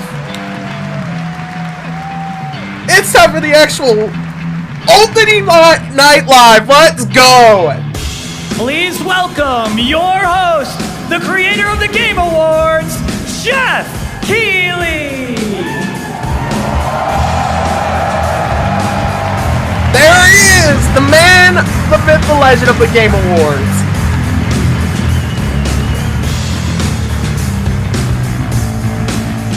You guys ready? Woo! We are damn ready! Let's do this! Guten Abend! Welcome to Gamescom! That was actually... Alright, this is Opening Night Live. Hello everybody, and this is the kickoff to the biggest games festival in the world right here in Cologne, Germany. We've got over 5,000 fans in the hall here at Cologne Messe tonight. Welcome everybody. And by the end of the week, more than 300,000 people will walk the show floor, which for the first time has more than 1,500 exhibitors. It turns out that E3 didn't die, it just moved right here to Germany. And of course, there are millions more watching live around the world. No matter where you are, we're all connected tonight as one global community to celebrate the art, creativity, and joy of games, from the boldest indies to the biggest blockbusters. Today, the game industry has never been more dynamic. Clever ideas from small teams are breaking through in huge ways. This summer, Peak, a co-op climbing game created by Aggro Crab and Landfall Games, stormed the charts on Steam, and right now I can announce for the first time it has sold over 10 million copies to date. Congratulations to the team. And there's also other fun ones, like you guys have probably played Date Everything, a wild dating sim where you can... Oh my god, the dating game! No! Right now, check it out. It's sold an estimated 500,000 copies. And all these successes prove something important. Small teams with big ideas can change the industry. And that brings us to one game made by a handful of developers in Australia. For 6 years, Team Cherry has been crafting Hollow Knight Silksong. It is highly anticipated and Steam's most wish-listed game. Well, tonight, I can finally definitively tell you that Silksong is 100% actually launching this year. And behind me you're seeing some brand new Silk Song gameplay, the first extended look since the last trailer in 2022. And starting tomorrow, you guys here at Gamescom can play a demo at the Nintendo and Xbox booths. There you go, Silk Song is real.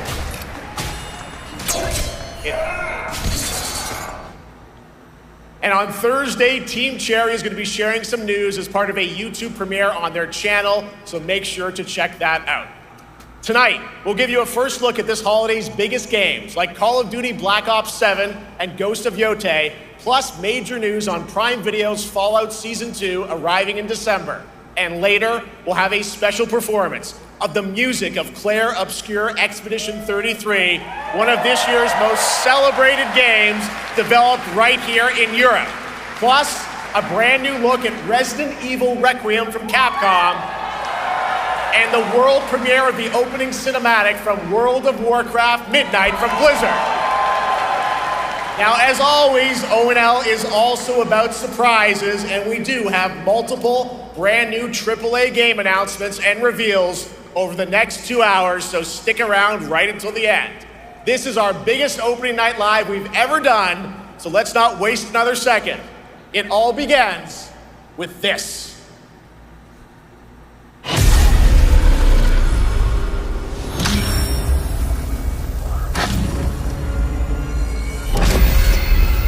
It brings me such satisfaction to see you here. A witness to my work. You will know fear.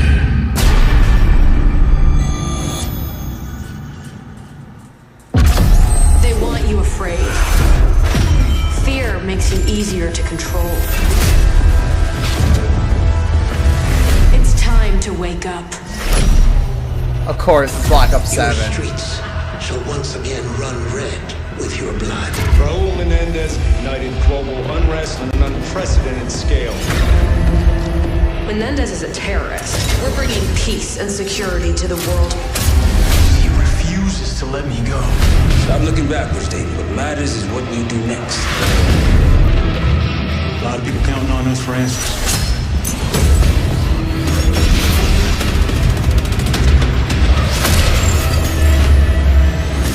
Have they learned nothing from the futuristic Call of Duties? Have they not learned anything?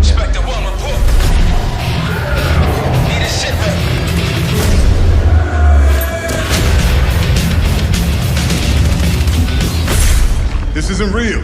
The hell it ain't!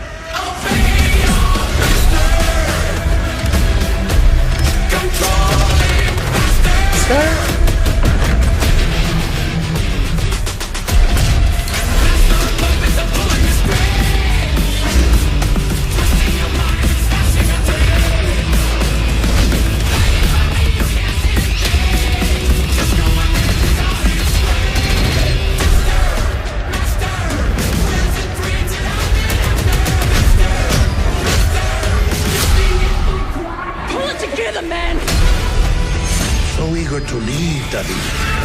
Killing the man is a hell of a lot easier than killing the idea. You were never cut out to be a Mason. No more games. This ends now.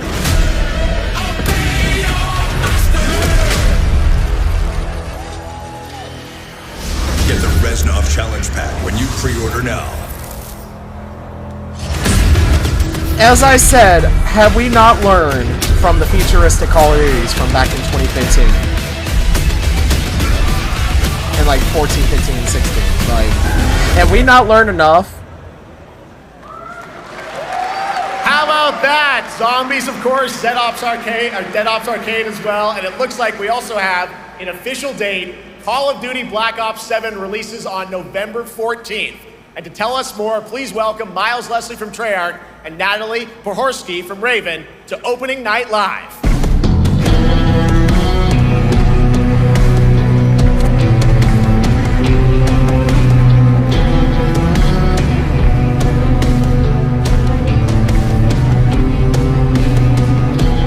So far, Black Ops 7 just looks like a joke. Hello, guys. Congratulations on the reveal. Welcome, Miles, not only to Opening Night Live. Thanks for having us. We're very excited to finally talk about this game. Yeah, excited. Let's get into it. All right. Well, that trailer was obviously intense. Black Ops is back. Twisted world of Black Ops as always, and it looks like you're definitely pushing the envelope again. Absolutely, Jeff. It's been a long road, and we're thrilled to finally be sharing what we've been building. Black Ops 7's got a bold vision of the future. We're diving into 2035, and it's a future that feels real, just out of reach, but it's twisted in only the ways Black Ops could. And, you come to expect what you got there. It's a world of fear. The shadows are gone. Nothing is what it seems. Yeah, 2035 setting. So the question is, we're wondering, how does this all fit into the Black Ops timeline? Yeah, so we're pulling threads from Black Ops 2 and Black Ops 6, but don't worry, don't get it twisted. This is a beast of its own, Black Ops 7. We're stepping into a world spiraling from the return of Raul Menendez and the consequences of the past. All right, well, I'm curious who the protagonist is, so you can tell us who's stepping into the light in this game.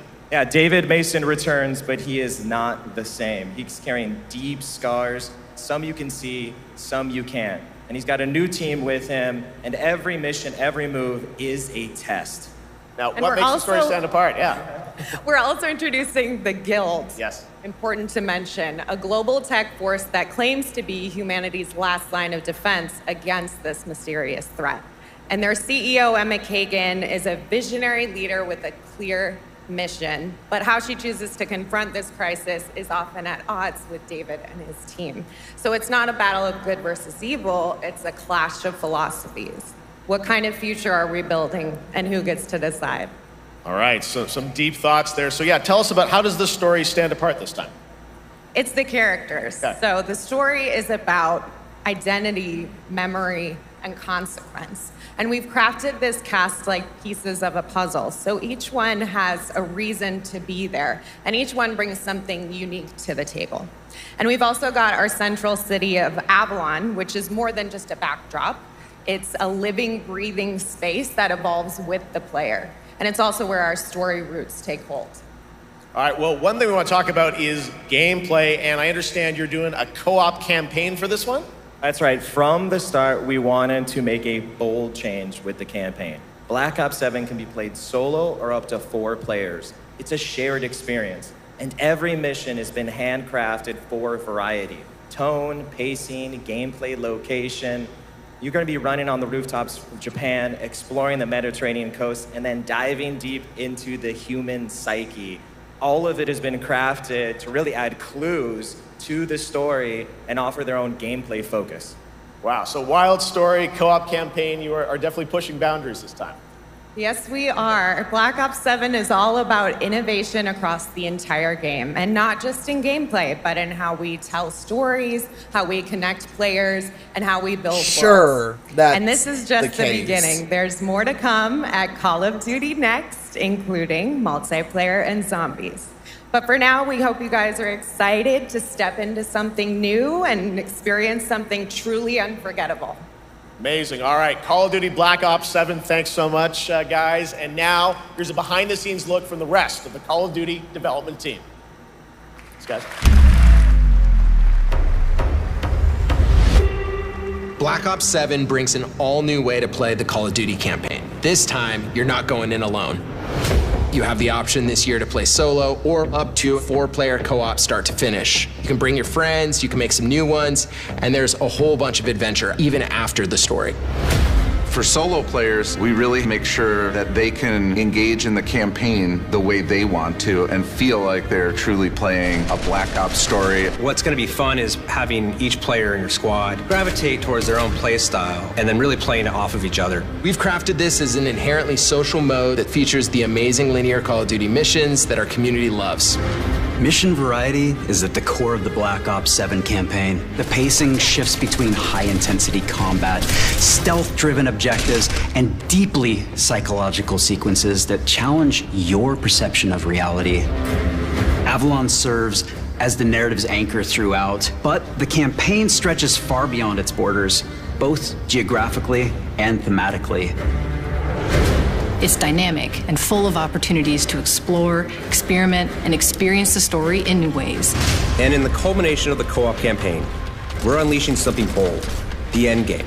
It's a proving ground to put everything you've mastered throughout the campaign to the test. The endgame is a brand new PvE social experience where you and your squad will need to survive overwhelming odds, adapt under pressure, and break the rules of what you thought a campaign could be. Each run is a new step in your power journey as you wield personalized abilities and face unexpected challenges. And here, all of Avalon opens up. It gives us a lot of freedom to have some fun with the gameplay mechanics, player movement. Players really can turn the map into their playground.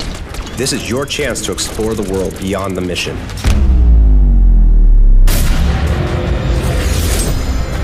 That's just a quick look at what's to come with the campaign. Every mode of this game is built with the intention to deliver the best possible experience to our players. So whether you're a Call of Duty veteran or new blood, there's something for you in Black Ops 7.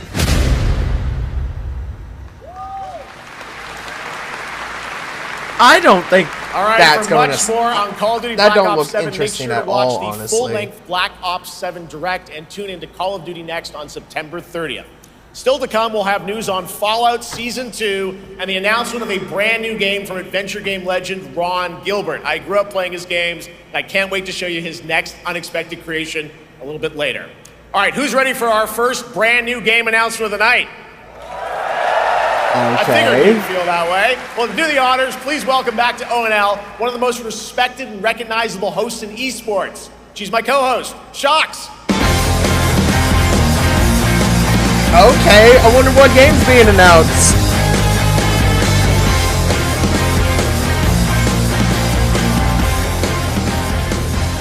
Hi everyone, thank you so much, Jeff. It is so great to be back here at Gamescom and ONL. I just had so much fun last year that I had to run it back. And let me just say, we have an unbelievable show for you tonight. And now without further ado, it's time for our first new game announcement at ONL. Please enjoy. Our gods have forsaken us for fear of the coming darkness consumes all but you, lamp bearer. Something stirs within you, something ancient, powerful, hungry. So I ask you, will you harness this darkness within and deliver unto our so-called lords retribution? This looks like Dark Souls in a way or form.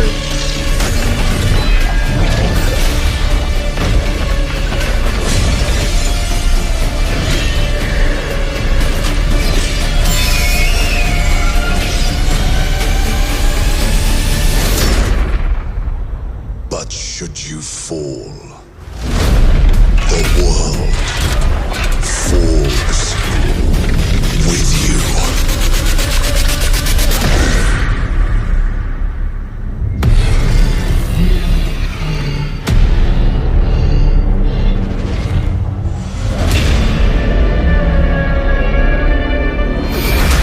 Lords of the Fallen 2.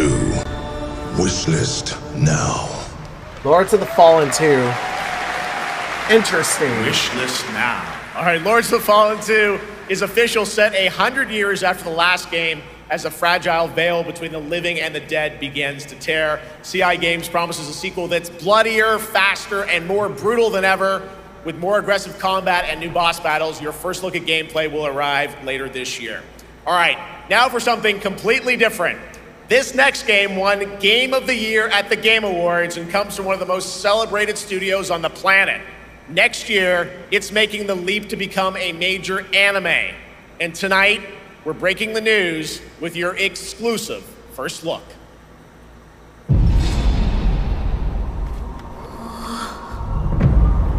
誰もいない道、行く先のない。久しいな。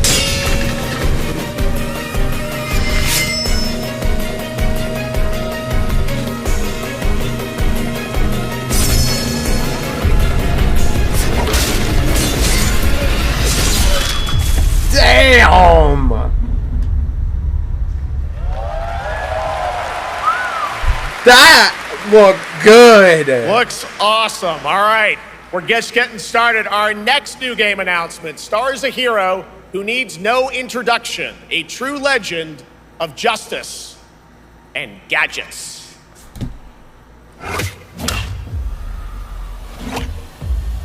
No! No! No! No! No! No! We are getting a Lego fucking Batman!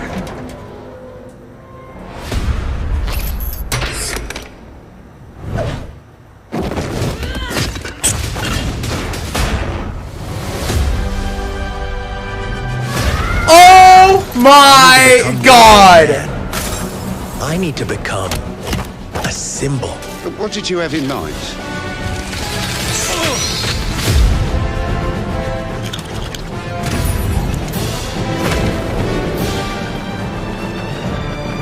Oh my god!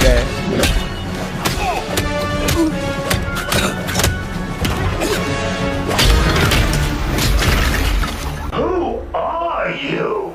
I'm Batman. Oh shit, Ricky! Why so serious? You want to get nuts? Let's get nuts. I'm allergic to nuts. Who's the man behind the mask?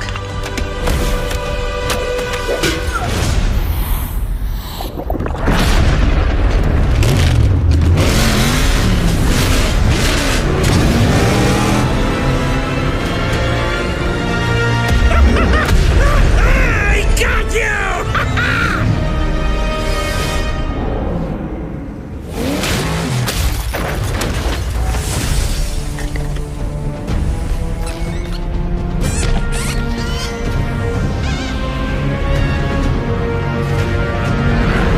Legacy of the Dark Knight. Oh, you think darkness is your ally. You merely adopted the dark. I was born in it, molded by... Ah! Who put that there? I could have really hurt myself. I'm so dead. Wow, bro. Wow.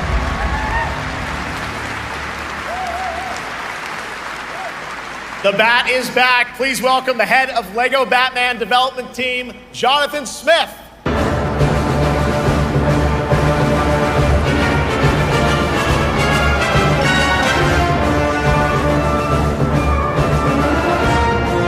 Jonathan, welcome to ONL.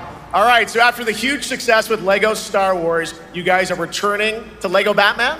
We are so thrilled to reveal this game tonight for the first time to you all and to the world. Yep. And that's not all. At Gamescom, you will be able to play Lego Batman Legacy of the Dark Knight. Wow. Pretty amazing. All right, well, there will be a demo on the show floor for everyone. Now, let's break down that trailer because we see so many fan favorite references, to films and things like that. So what is the story of this game? This is the definitive, essential Batman story. We take you on Bruce Wayne's epic journey from origin to legend. You'll train with the League of Shadows. You'll fight crime on the streets of Gotham. And as the years go by, you'll establish your ultimate legacy as the Dark Knight. We've incorporated wow, dude, that sounds dope. Deep cut references from decades of Batman movies, TV shows, comics, and games, all brought together and brought to life in our unique Lego world. Well, we could not wait for it. Let's also talk about the combat, because we've got some real gameplay here of the combat, and I gotta say, feels like you're really amping things up here this time. Oh, the team has created a really rich, deep Ricky's probably screaming his lungs off seeing to this. Batman's unique style. So, surrounded by enemies, you'll pull off powerful attacks, counters, and takedowns. You'll use cool gadgets like batarangs to stun enemies and the Batclaw to reel them in. For the first time, we've added difficulty levels, Caped Crusader and Dark Knight mode for those who want an extra challenge. And you'll build a new Bat family of allies as you're joined by playable partner characters like Jim Gordon, Catwoman, Robin, Batgirl, each with their own gear, which you'll need as you take on a rogues gallery of villains from Joker, Penguin, and many more, including the mighty Bane, as you saw in the trailer, voiced by the incredible Matt Berry. Oh my God, I cannot wait to see what you're packing into this game. It also looks like you have a bit of a, like, is it an open world Gotham? Is that fair to say this time? That's right. Gotham is a playground, a Lego playground where you're free to explore. You can grapple from rooftop to rooftop, glide over the streets, or cruise around in your choice of Batmobile. This game has it all. I think you've sold me on it. All right, John. I'm pretty hyped about it. I'm actually excited. It will be playable, as we mentioned, for all you here in Germany. You can play Lego Batman Legacy of the Dark Knight for the first time starting tomorrow on the Gamescom show floor. Thank you so much, Jonathan. Awesome. All right, now over to Shots with our next new game announcement exclusively on ONL. Thank you so much, Jeff. Indeed, I find myself here in the audience. There we go. I find myself here in the audience. Thank you so much, Jeff. And some of the best fans at ONL. So is everybody having fun? That's cool. Batman's coming back. I loved the Lego Batman games. Musical performance from Claire Obscure Expedition 33. I can hardly wait. And also a new look at Resident Evil Requiem, as well as a bunch of other surprises. I know what you guys are excited for. I can hear it. But now it's time for a new game announcement. A long-awaited sequel that fans have been eager to see for nearly a decade. We have fought the enemies of humanity across 1,000 worlds.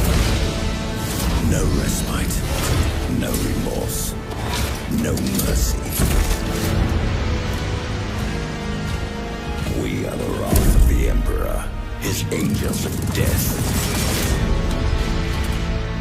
But the Imperium lies broken, its armies scattered and reeling. Our foes rise to drag us down, and the galaxy has been torn asunder. On the world of Kronos, we make our stand. We are the Blood Ravens. There is no victory to claim here. Only vengeance to enact.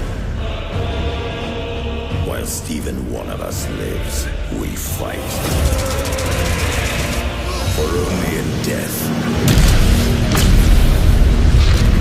does duty end.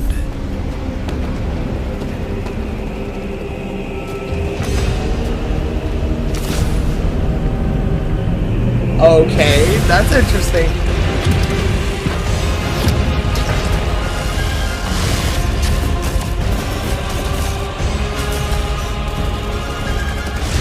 That Lego Batman game, though, I honestly am excited to play that. That actually looks really good.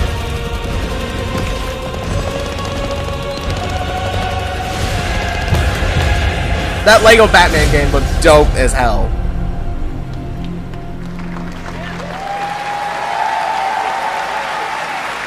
2 centuries after the last great conflict, the battle for Kronos begins again in Dawn of War 4 with 4 playable factions and over 70 missions. Dawn of War 4 is coming in 2026 to PC.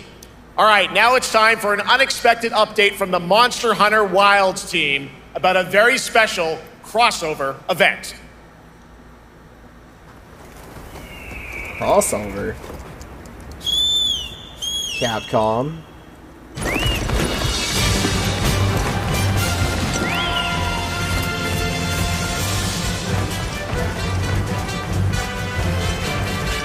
Okay, what's the crossover?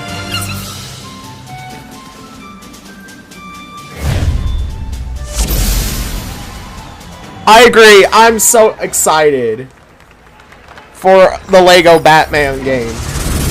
Wait.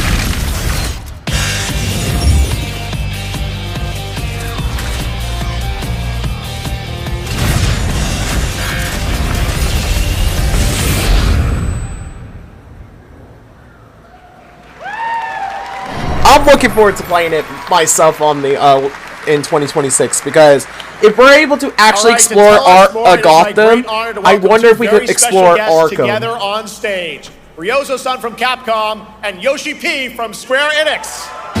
Holy shit! Square Enix and Capcom. Who would have thought?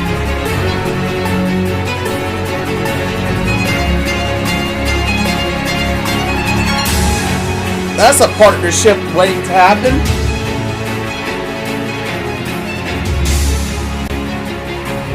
And Mana will translate for us. Well, guys, it's great to have you both together here at Gamescom. Ryozo-san, what can you tell us about this collaboration? Right, thank you, Jay.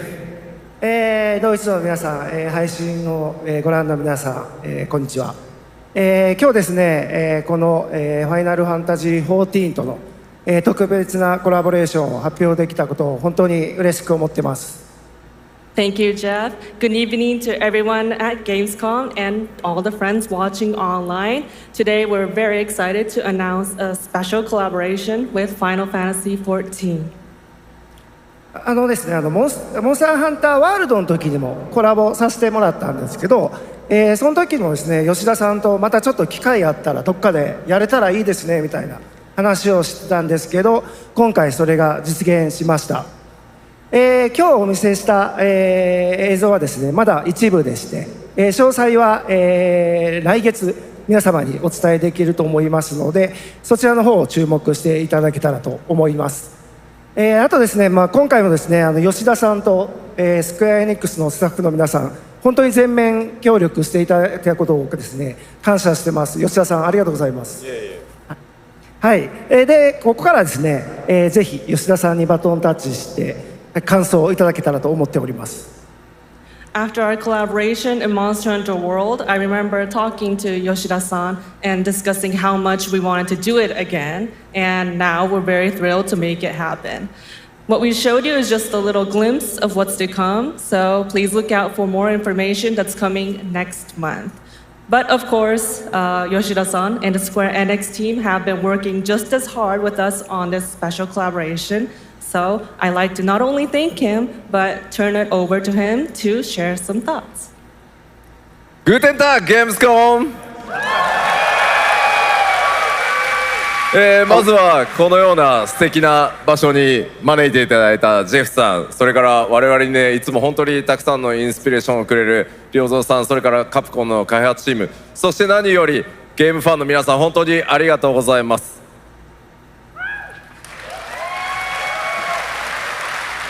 Guten Tag, Gamescom.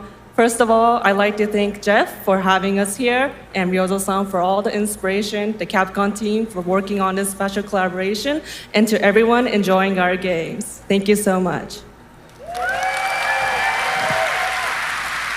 今、良三さんの方からもちょっとご紹介いただきましたけど、モンスターハンターワールドの時にもご一緒させていただいて、今回それに引き続き第2弾ということで、モンスターハンターワイルズとも、我々クロスオーバーと呼んでですね、全面協力して、コンテンツ開発してきました。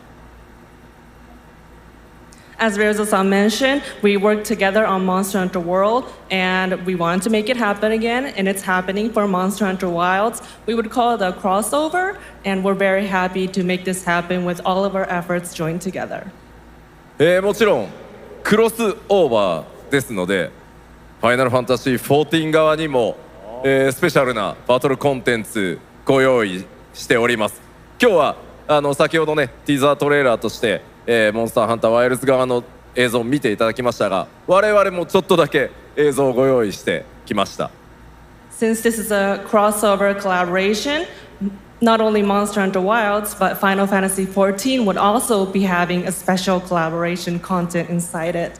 Outside of the trailer we just saw, Final Fantasy XIV has also prepared a short trailer to show you what you can get. Wow, all right. Well, thank you so much. Ryozo-san, Yoshida-san, here's the trailer.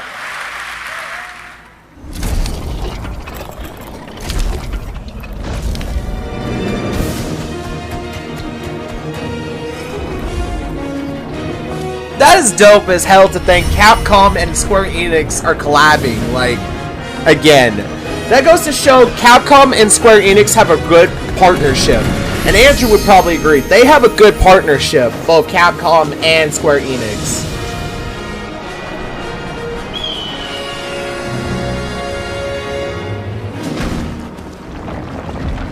Like, that is dope. That literally they have a good partnership.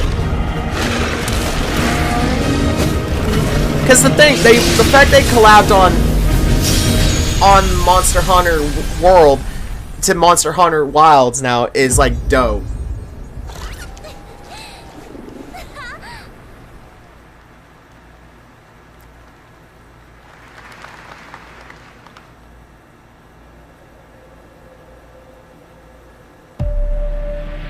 Something brought us back to this place. Okay. Something that knows us. Knows the rules. But what if this wasn't the place, after all? Look around you. They can see you. Do you believe this is real? This isn't a game. It's a test. But do you ever ask yourself, what are we here for? We're here to play.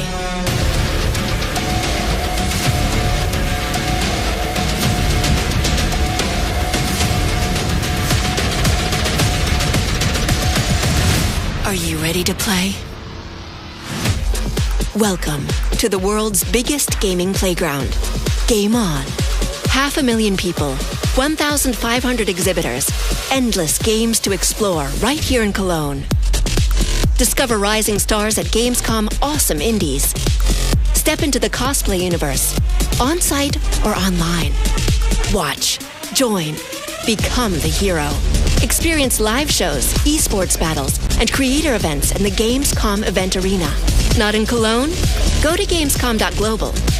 Stream the highlights on Gamescom Now. Vote in the Gamescom Award. Or dive into our Gamescom studio on Twitch and YouTube. And of course, we're here to play. Join the fun in our community RPG, Gamescom Epics. Loot awaits. We care. Dope. Gamescom runs on 100% renewable energy and puts accessibility first. The whole city joins in at the Gamescom City Festival. It doesn't stop there. The whole world comes together, not only here in Cologne, but also at Gamescom Latam, Gamescom Asia, and beyond. Welcome to Cologne. Welcome to Gamescom. All over the world. And now, keep on watching Gamescom Opening Night Live. I'm ready to game, all right, and that was only a glimpse of what is to come here at Gamescom, the biggest playground in the world, and what it has in store for you. We're here to play, and the fun is just getting started. So, Jeff, what's next? Is it anything good?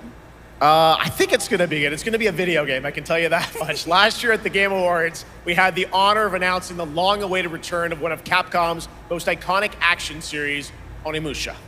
And tonight, we take the next step on that journey. Here's a brand new look at Onimusha, Way of the Sword, coming in 2026.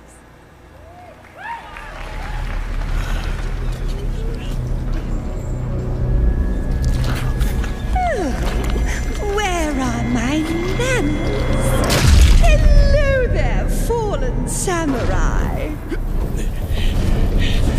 To think something like this was right under the city. Hold on, guys, real quick.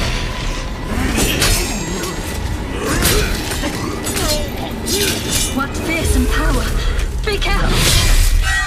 Oh, righteous! And after everything you and your awful kind put him through, too.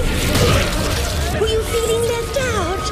Here, let me show you something to cheer you up.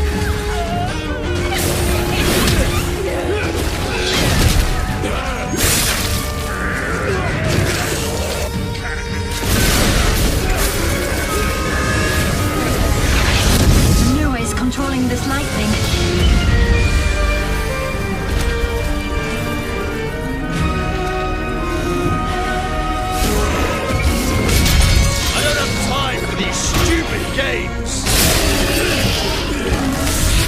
I'm terribly sorry. Anyway, do enjoy.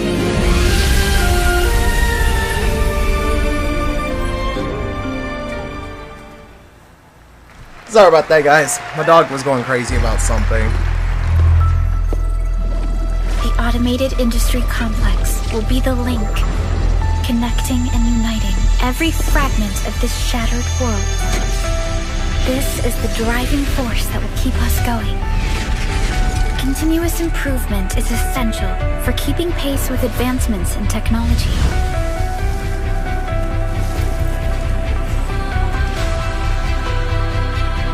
Enfield.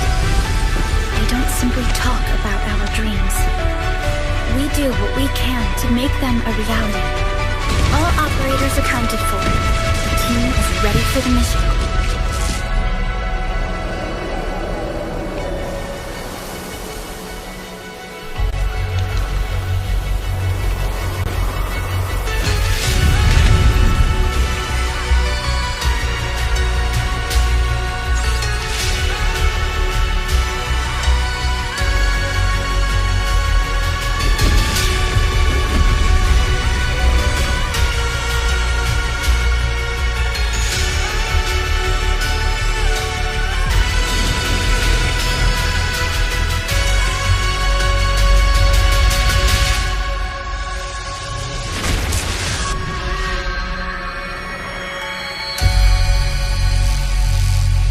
Okay, that's interesting.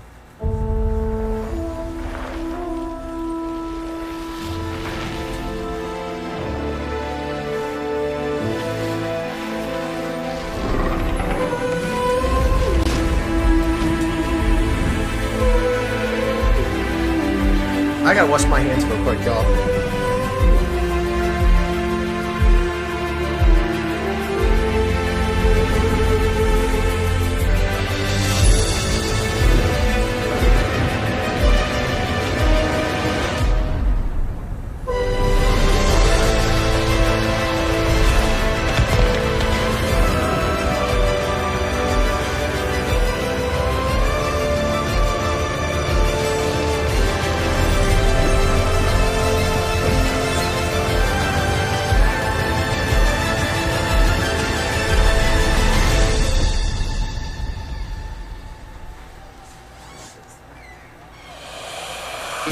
One other matter.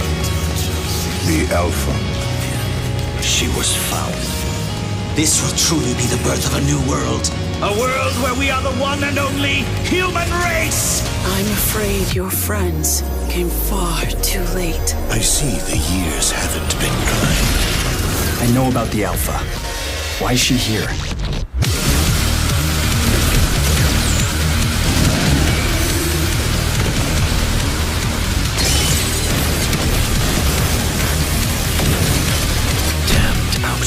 You tore my heart out when you took him from me.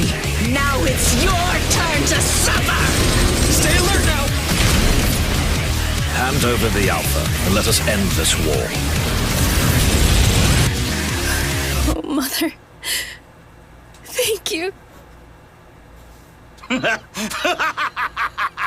Okay, that's the most Your sole directive is to now serve and comply. Do you comply?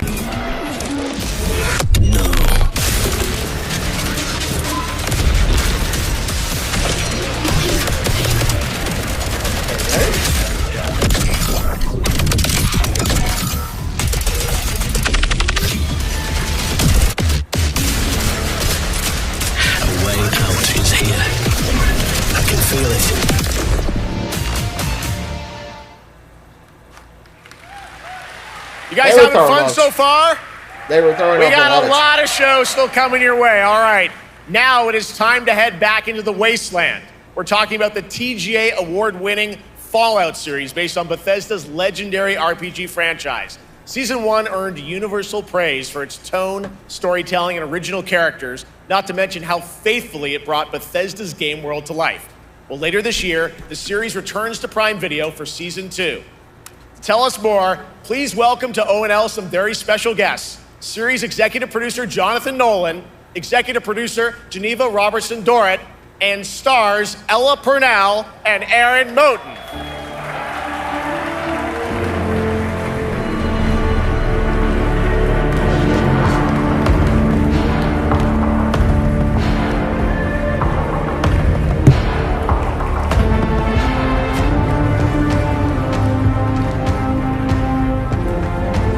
Hi, everybody.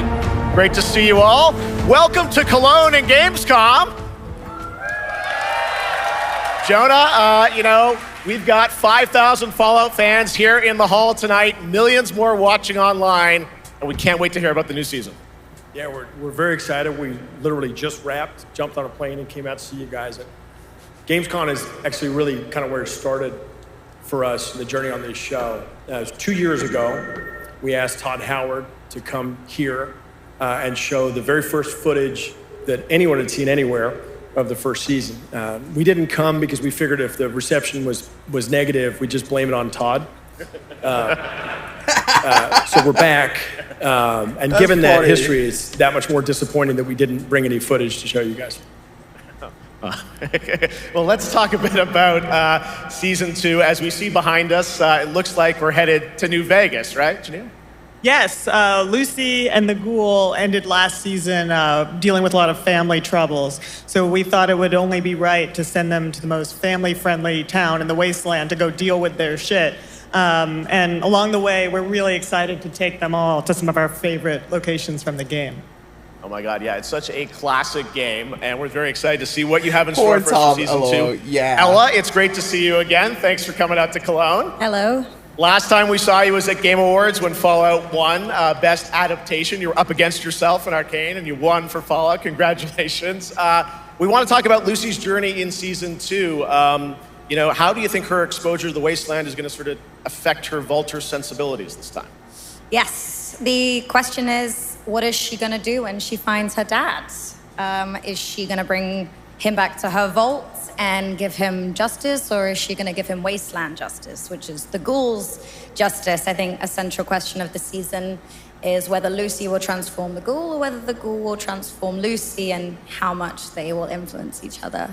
Okay, I like it. Aaron, let's talk a bit about Maximus. He went through quite an evolution last season. Now that Lucy and Ghoul are kind of heading to New Vegas, tell us about Maximus. How does he get deeper into the Brotherhood of Steel this season? So deep. Yes. So Tell deep, us Jeff. Yeah, when we first met Maximus, all he wanted was to be a knight.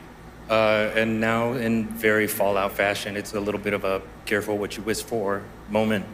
So here he is now with his newfound status, trying to make the world a better place in extremely, or I guess deeply, flawed society. Yes. Yeah. All right, well, we cannot wait to see what you guys have in store for season 2. Let's talk a bit about Ghoul. Can we expect more sort of Cooper Howard flashbacks as well in season 2? Yes, absolutely. Cooper Howard and the Ghoul, played by the amazing Walton Goggins, definitely coming back. We have so much more to do. Obviously, we ended the last season with Cooper Howard dealing with, I think, a very common marriage problem. What do you do when you find out your spouse is planning nuclear war? And so he's going to figure that out. And as he does, he's going to uncover a greater conspiracy with huge implications for the Wasteland. All right, well, we'll look forward to seeing how that unravels. Now, season 1, of course, was known for amazing original characters that you guys built in the Fallout world. We thought that was so cool. But now that you're diving a little more directly into New Vegas, I think the fans here want to know, are we going to see any more direct ties to the video game and characters, locations in this season? Well, we're super proud of the original story that Geneva and Graham are telling. But there was one character in particular from New Vegas that I was really excited at the possibility of seeing a little bit more from. Writers, we're no good at describing this stuff. Maybe we should, pictures worth 1,000 words? Oh. I think so. Okay, all right. Well, it sounds like then we might get to hear a little bit more Seal of season 2. Is that possible tonight? Well, I don't know, Jeff. I heard you like world premieres. We like those, right, guys? Right, Gamescom? Gamescom. All right, Gamescom. Here's the world premiere of our teaser trailer for season 2 of Fallout, streaming this December on Fallout Prime Video Hey, Alicia, all how are over you the doing? world.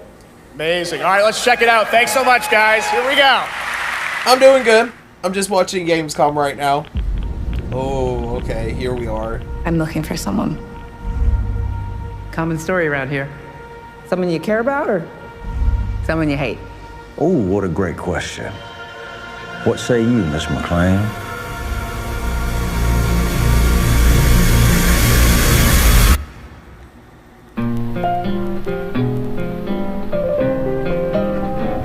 Why would my dad go to Las Vegas?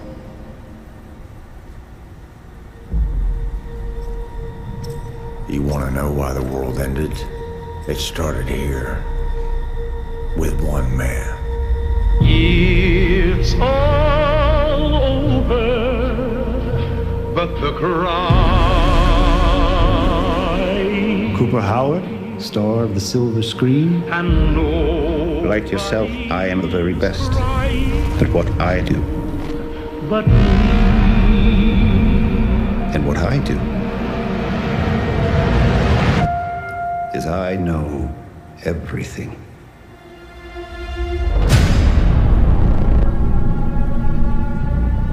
I know there's a war coming. The bombs will only be the beginning. My concern is that you would do just about anything to save your family. I think you are actually quite a violent man. You just don't want to kill me yet.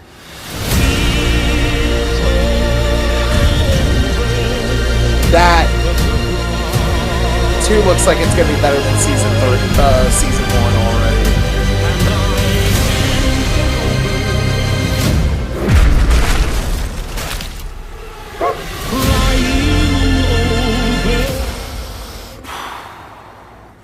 Let's get lucky, shall we?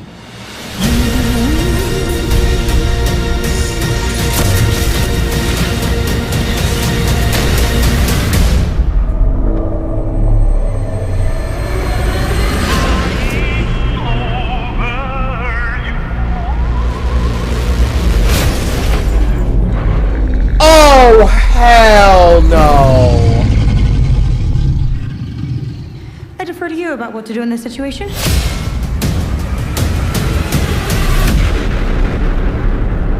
Oh, dude, a death claw. Oh, no. How about that? That looks incredible. Deathclaw, of course, and our first look at the new season, and Robert House is Jonathan Tease, played by Justin Theroux. It is an amazing Gamescom exclusive, and we've got another one for you. The first drop of the all-new Season 2 posters. We cannot wait to see what Lucy, Maximus, and the Ghoul have in store for us when Fallout Season 2 begins December 17th, with new episodes premiering weekly on Prime Video. All right, now back to you, Shox. Thank you so much. That looks so awesome. I can't wait. But last year, Indiana Jones and the Great Circle was acclaimed for its incredible gameplay and story. And next month, the adventure continues with The Order of Giants, a story expansion with new puzzles and foes. Here is your first look at the gameplay and a special announcement.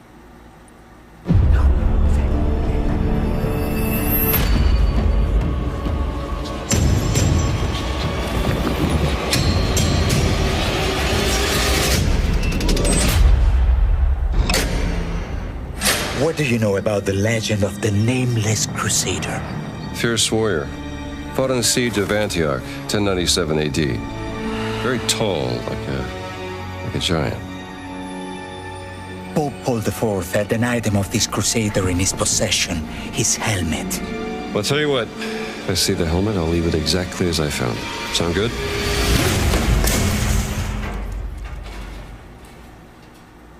Oops. All I heard was oops. Giant guardians. Their roots go way, way back. Worshipped by the Mithras cult. I can't believe you dare to investigate this. Impressive for a snake.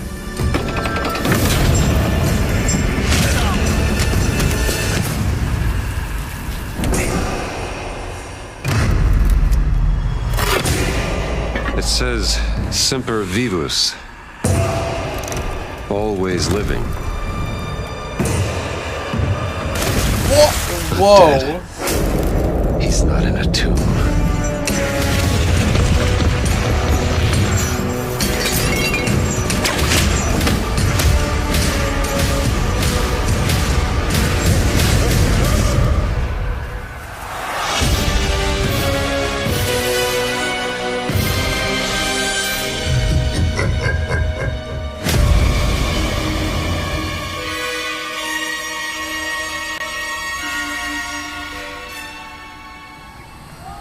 Oh, wow.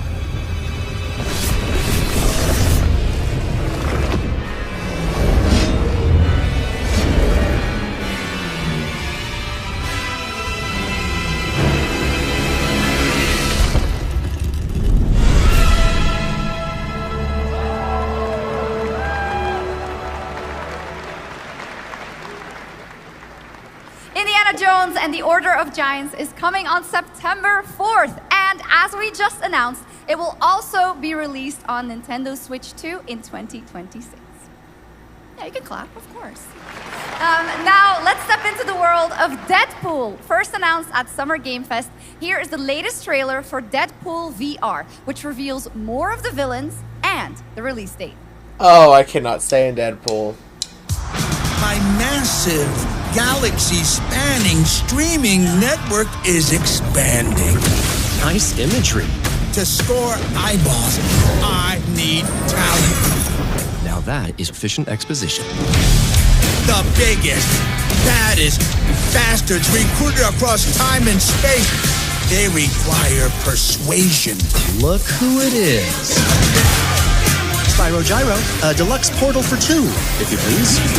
Okay. We'll be watching your every move. Fighting on a reality show to the cheers of trillions. Minimum effort. I have little tolerance for low ratings. Ricky's game. OMG. Oh my god. Yeah, that's right. Mojo is in Deadpool VR 2, voiced by John Leguizamo. Now, on to this next world premiere.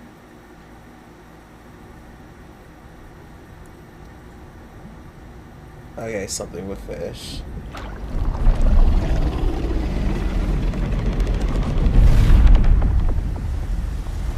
Oh, what?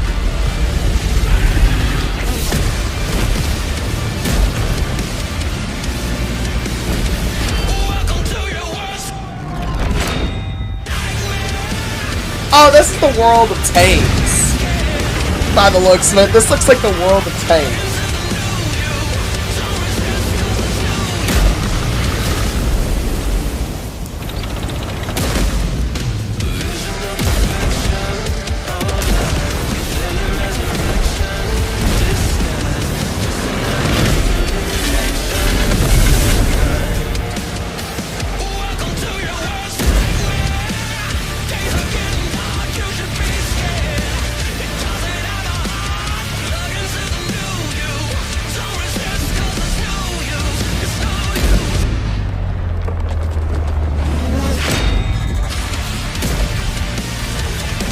I'm calling it. This is World of Tanks. Or something tanks related.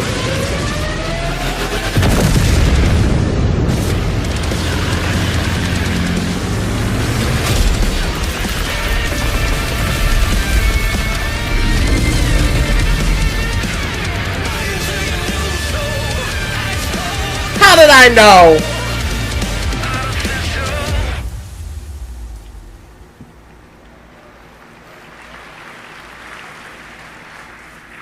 The World of Tanks Update 2.0 lands September 3rd. This is the biggest update in the game's history, featuring 16 Tier 11 tanks and tons of new and upgraded features. Absolutely. All right, next. Saber and Focus delivered Space Marine 2, one of the most fun action games of the generation.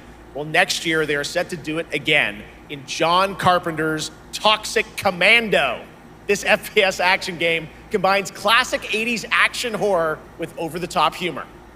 Well, here is the world gameplay premiere of John Carpenter's Toxic Commando. Oh, okay then.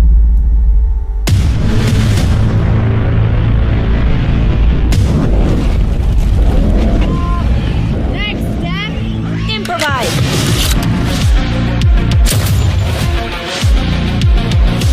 This is not how light-sharing works! You see my new toy? You're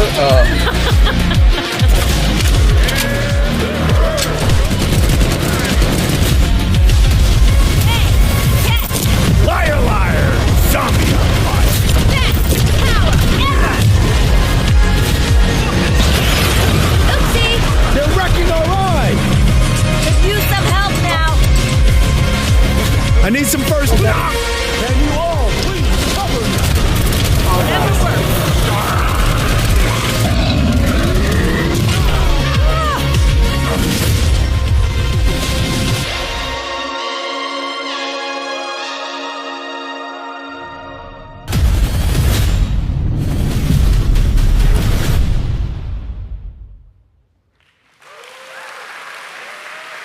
Super fun. All right, our next reveal comes from a true legend of game design, Ron Gilbert, the mind behind Monkey Island, Maniac Mansion, and so many other classic games that defined the golden age of point-and-click adventure games in the 80s and 90s. I loved those games growing up. Well, now Ron is back with something completely new and completely unexpected. It's called Death by Scrolling, a roguelike, vertically scrolling RPG set in purgatory where you'll battle waves of enemies, hoard gold, and do everything you can to stay one step ahead of the Grim Reaper herself. Here's the first ever look.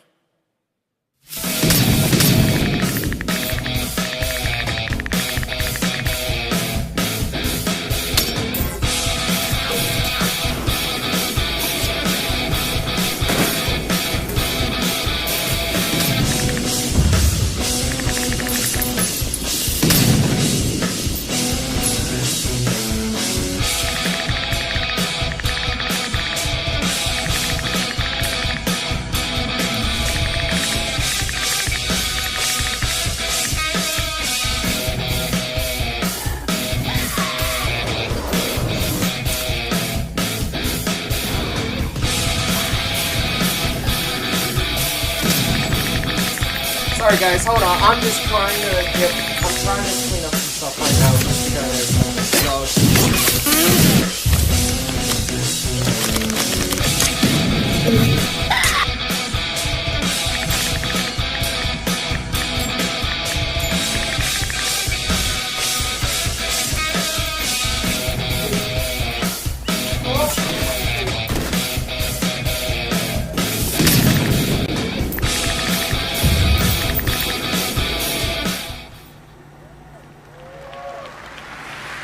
It's very fun. I've actually been playing this game over the past few weeks, and trust me, it is dangerously addictive.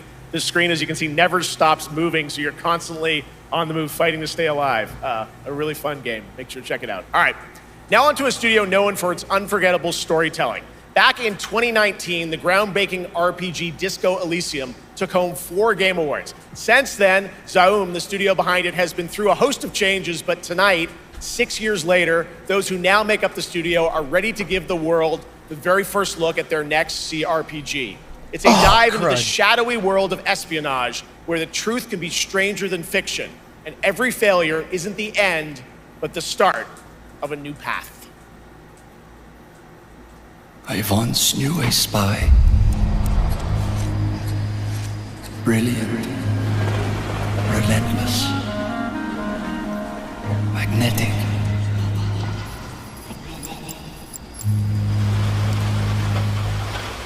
Her name was Herschel.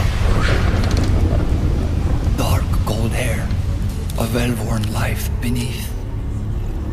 A dandelion puff, waiting to be blown. She tried to look out for me. For us. None of it mattered in the end. Everything she touched rippled into failure.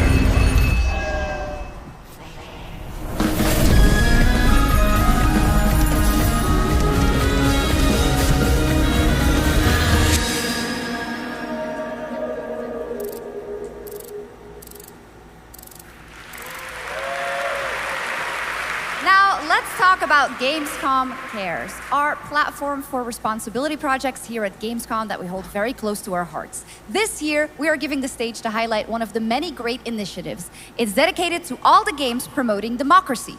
We invited a developer to learn more about it, and I'm here with Jörg Friedrich, CEO of Paint Bucket Games from Germany. Hello, tell us about the game you made, The Darkest Files. Hi, thank you. In The Darkest Files, we tell the true story of Fritz Bauer, who was persecuted by the Nazis and forced to flee Germany. Thank God only to return after the war to fight them with the sharpest sword of democracy, the rule of law. It shows how quickly a constitutional state can become an unjust state and how this leads to darkness. But it also shows that we cannot simply stand by and watch. When this happens, we must take action. Indeed. There are other examples like your game playable here at Gamescom, such as Glass House by Flat28 Collective from Italy, a story-rich CRPG set in a lockdown apartment block at the dawn of a world war. And Compensation Not Guaranteed by Team Project Lunch from Singapore, a document checker thriller about a post-colonial country from the perspective of a government official worker. So, Jörg, can you tell us why these games are so important and so impactful? Well, games are more than entertainment. Like any great art form, they reflect our concerns, our fears, our hopes, and what preoccupies us. Democracy is under attack right now. Minority rights are being violated, and the world is becoming increasingly interconnected. So games are a powerful medium for addressing these issues, and they have the potential to inspire change. I am glad that not only are many people in the global games industry engaging in projects like this, but also more and more institutions like the European Commission or the United Nations. A very important message. Thank you so much, Jörg. And of course, thank you to all of the dedicated developers around the world who put so much heart and soul into those games, making the world a little better. Please check them out, everyone, and check out all the great initiatives of Gamescom Cares. Now, we have much more Gamescom ONL to come. Next, it's a very special performance of the music of Clair Obscur Expedition 33, plus Resident Evil Requiem.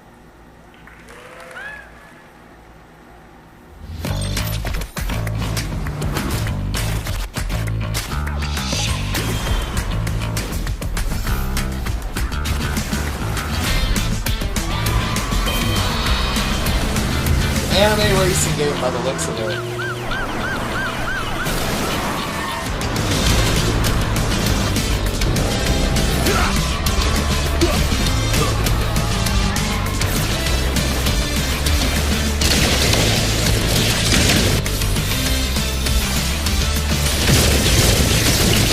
Well, okay then.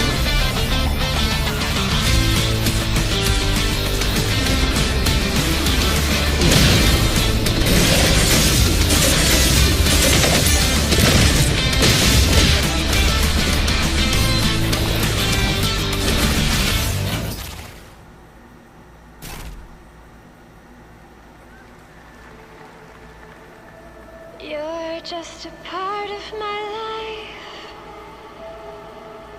and you're just a part of my life.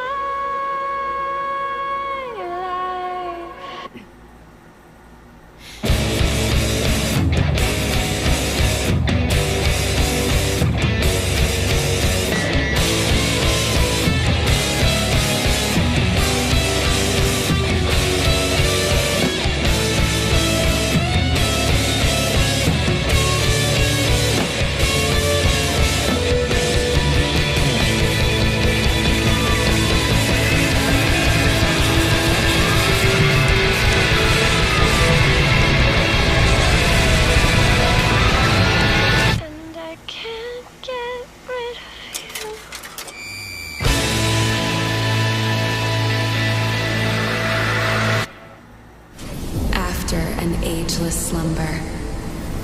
The primal flow awakens once more.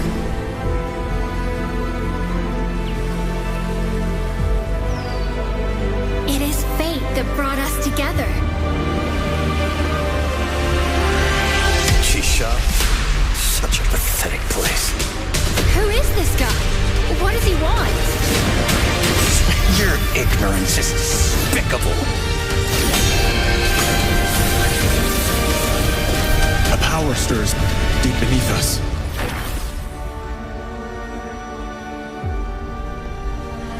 Whatever's lurking, it's behind this gate. Looks like something out of Final Fantasy. The ground is shaking! It's people!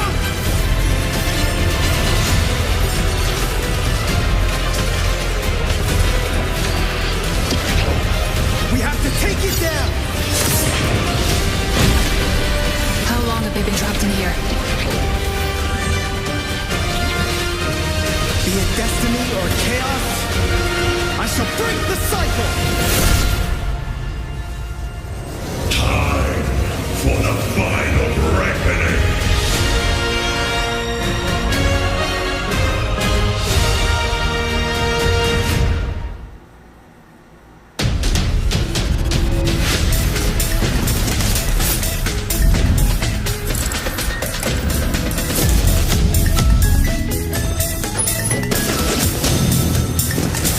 Of course they would do an advertisement for Fortnite. Never gets old seeing that.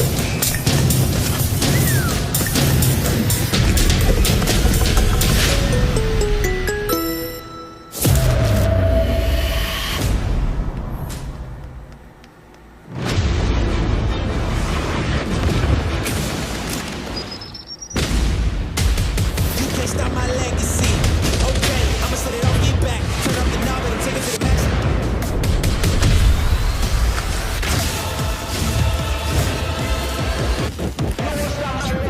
You can bring an army. In the smoke you'll never see, 'cause you can't stop my legacy.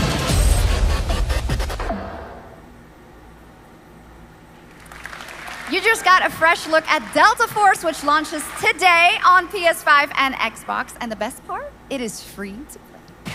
Now it is time for something truly special and one of the most requested moments from our community this year.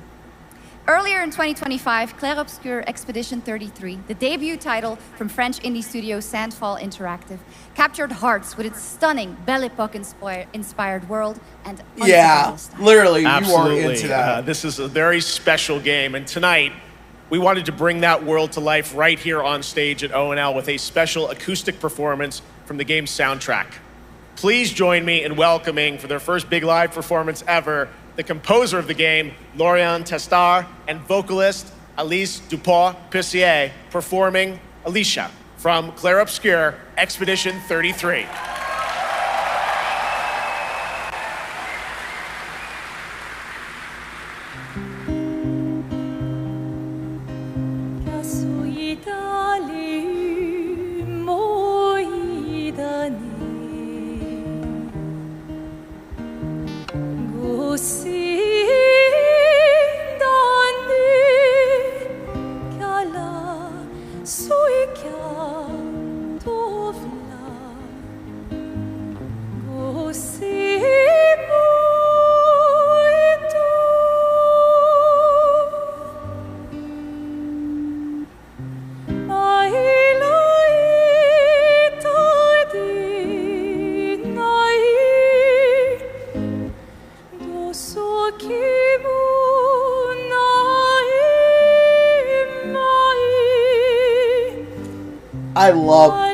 I love when people sing like that. Like, goodness me.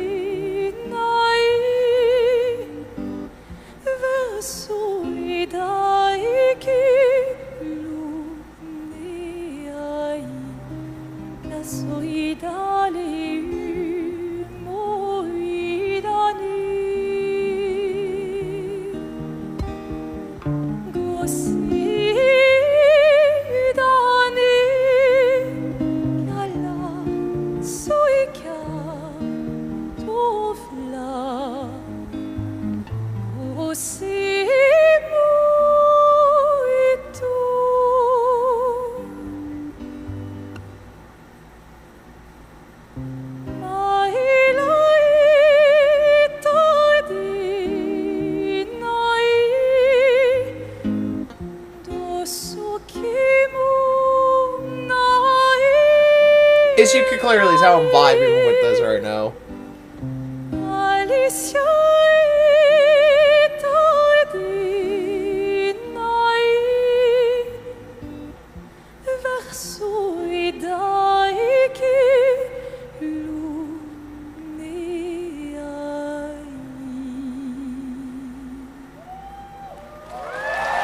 That was good. I'm not gonna lie. For her to sound like that from the actual soundtrack, sounds really good.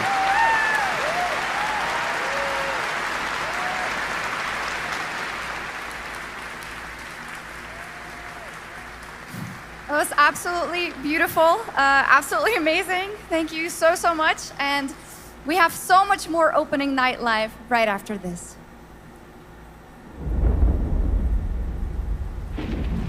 Since ancient times, the Hayabusa and Raven ninja clans have fought to keep peace, with the Hayabusa clan in the spotlight.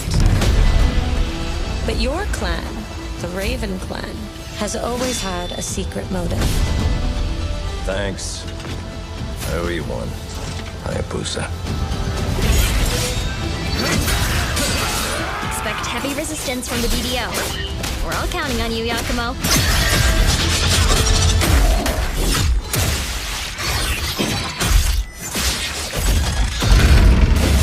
Yakumo, just focus on the hostiles for now. Understood. Stop this madness. Stay away from the Dark Dragon Seal. Go back home to your little raven nest. Or die here. If you truly think you have what it takes to slay the Dark Dragon, prove it. The very fiend that resurrected the Dark Dragon years ago. Even a mortal such as yourself has heard of me? I'm sure. Die, insect.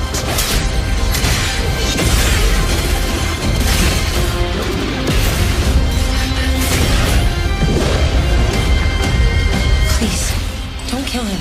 The whole world's at stake.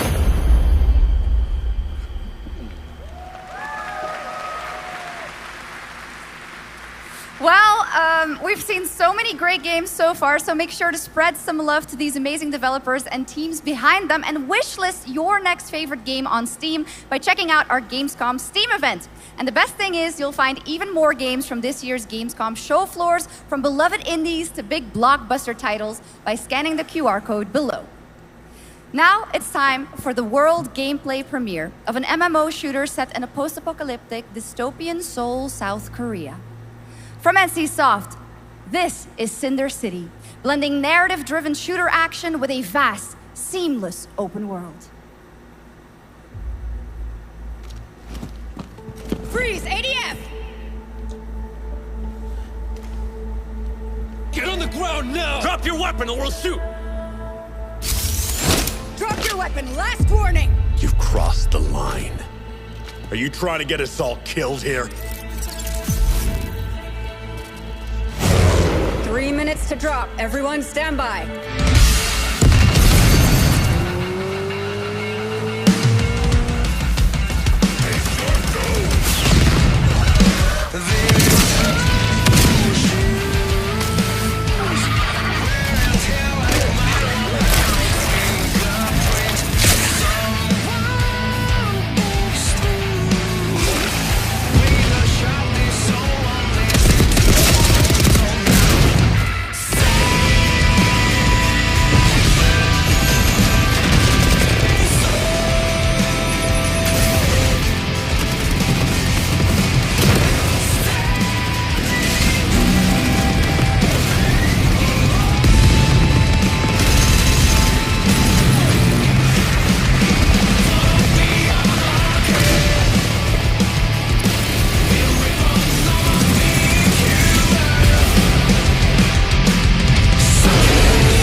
That's not all. We've now got a second brand new game from NCSoft. Time Takers is a competitive team-based survival shooter where the ultimate prize isn't points, it's time itself. Here's your first ever look at the gameplay. I floated in an ale-induced stupor, a ghost of my former glory.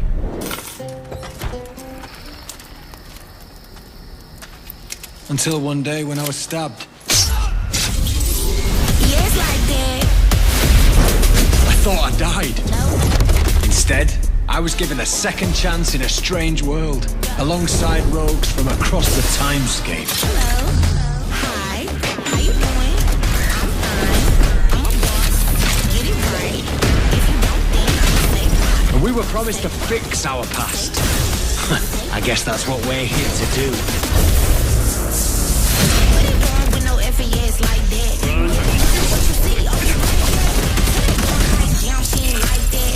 Body right face too, yeah, you like that. Oh, you like that? Yeah, you like that. Oh, you like that? Yes, like that. Yes, like that. Yes, like that. Yes, like that. Yes, like that. Yes, like that. Okay then, time takers.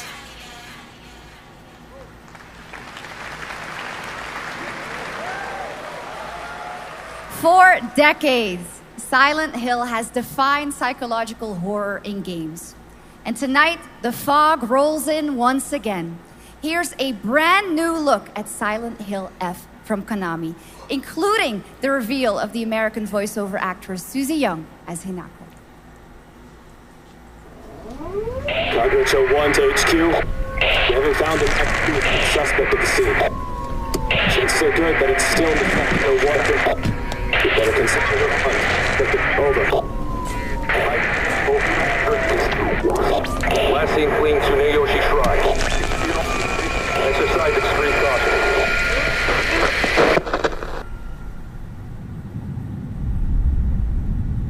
You saved my life and laid claim to my soul. In turn, I shall save your souls by claiming the life of your own self. What's that? What is this place?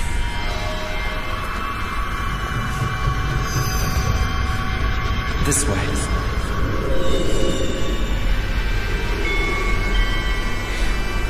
Better get going.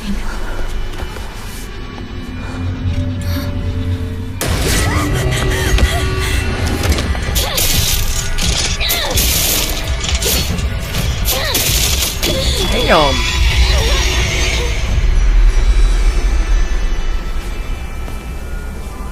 A good day is always an extraordinary day. An extraordinary day isn't always good. With that in mind, today's a bit too extraordinary. So this is where you are. I wondered where you had gone. You need to start getting ready. It's time to say your goodbyes. You're going to kill them with your own hands. What's going on? No. It's got my home too. The holes, the doors, everything's changed.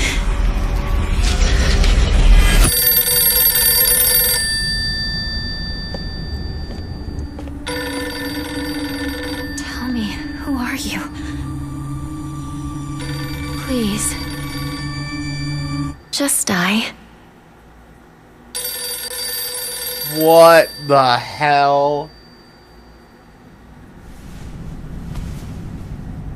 It must be hard for you to bid farewell to childhood friends.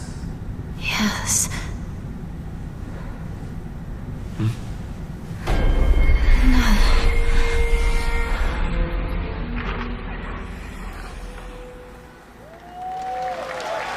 This is weird.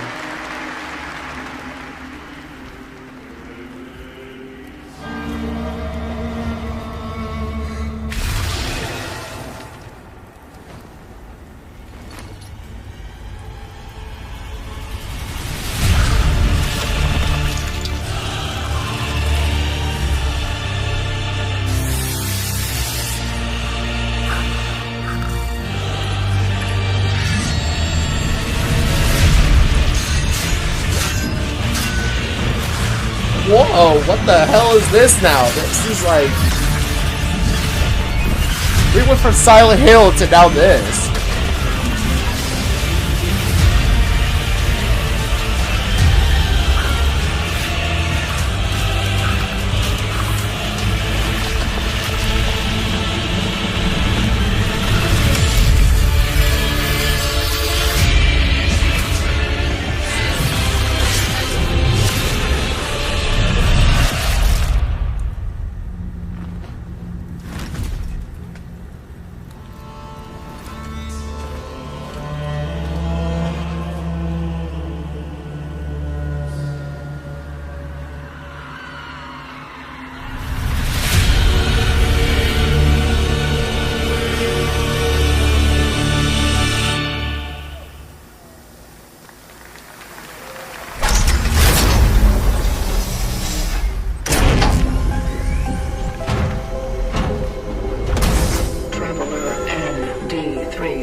This is the Traveler, an agent of a shadowy faction known only as the Collective.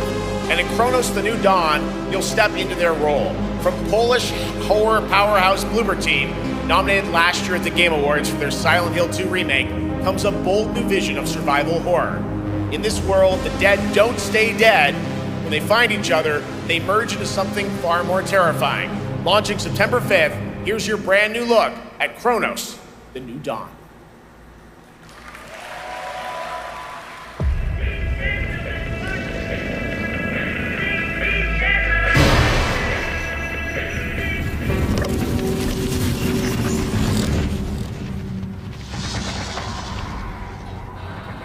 Oh.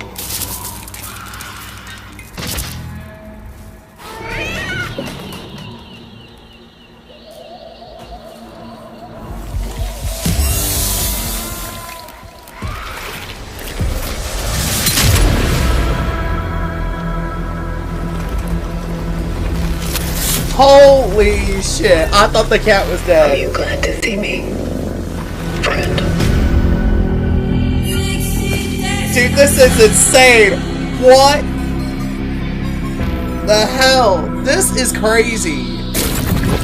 At first, most of the trailers weren't showing me anything, but this just got a whole lot intense.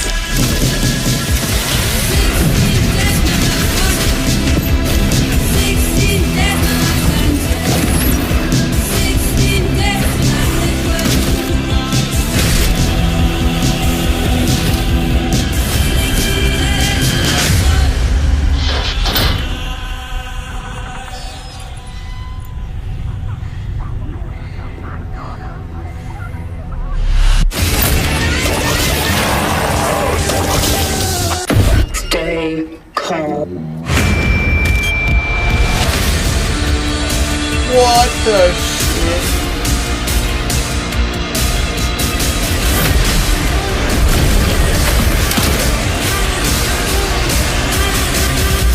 Dude, this is like a trip. What am I watching?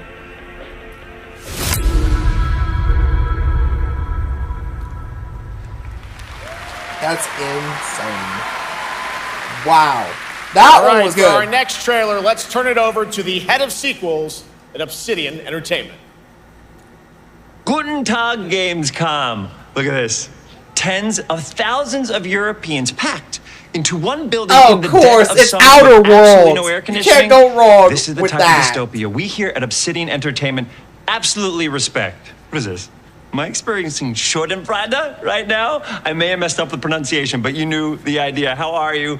My name is Mark. I am the head of sequels here at Obsidian Entertainment, and I've got big news. I am going to drop a brand new trailer for The Outer Worlds 2. What are you going to get? More planets, more chaos, and an actual release date now that GTA 6 got pushed to the spring. So, strap on in. Stock up on some gummy bears, stock up on your favorite pretzels. Get ready. Here comes GTA 6 The got Outer Worlds 2 roasted. trailer. Roll it, Jeff. It's got to be Jeff that's rolling it, right? And now, a trailer for the part of the game you'll remember more than the ending. The companions. Let's skip the diplomacy. Dude, I did not expect J6 to get roasted like that. Damn! This might sting. A lot. Ooh, an enemy. Son of a spread.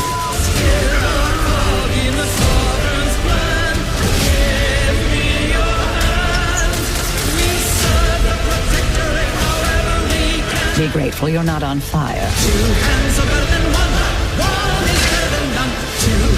I wonder what Ricky has to say about the roasted GTA 6.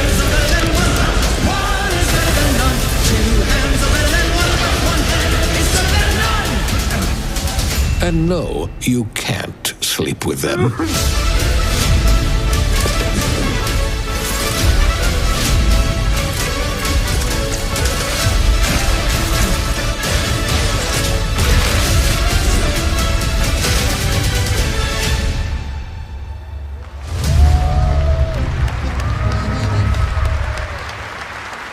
Lots more to come here at ONL, but now a first look at Inzoi Island Getaway with Inzoi's first and free DLC, which is coming tomorrow. Poor Rockstar in GTA 6, right?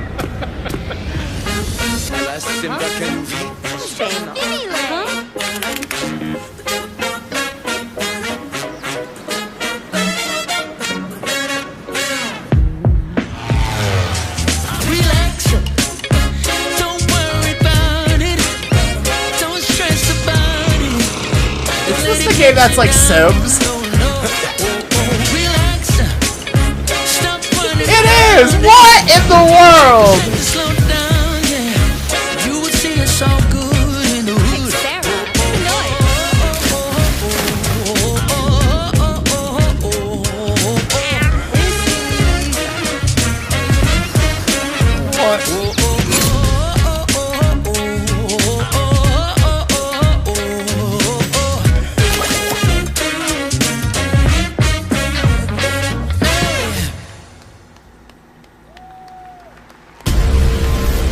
Where calamity began, this trial shall end. Awakeners, prepare for the final confrontation.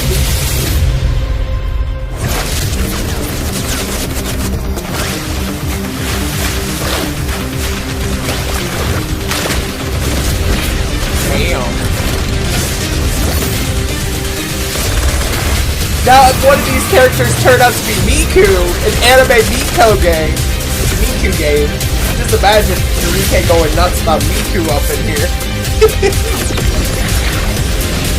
Because every time I look at all these anime girls, it's like, damn, where's Miku?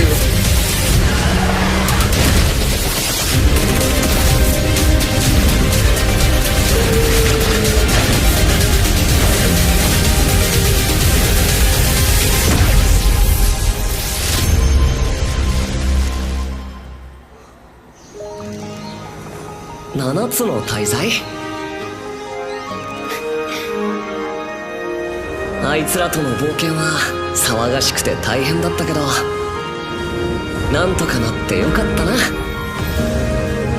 けどな、俺たちにまた一つ面白い運命が待ち受けてる気がするんだ。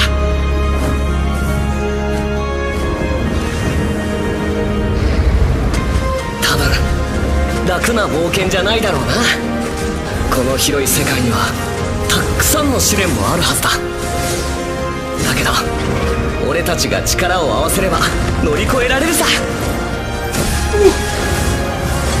I'm sorry guys, like yawning. It's not like I'm really being interested. やることが山ほどあるんだ。早く出発するぞ。さてさてさて、CBT 募集が始まるってよ。絶対参加してくれよな。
Don't listen. Your reputation is legend. Oh my, I think I know what you are. What the hell is this? Okay.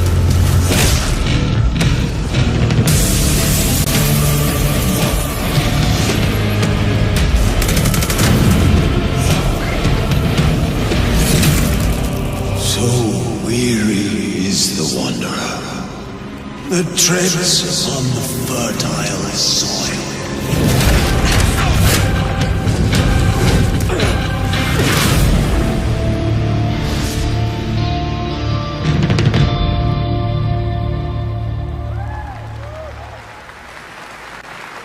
There was some big news. We finally have a firm release date for Vampire Bloodlines 2, October 21st of this year.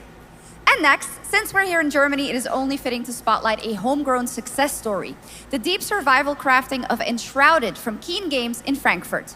Still in early access, Enshrouded has already let friends adventure, fight, and build together in endless ways.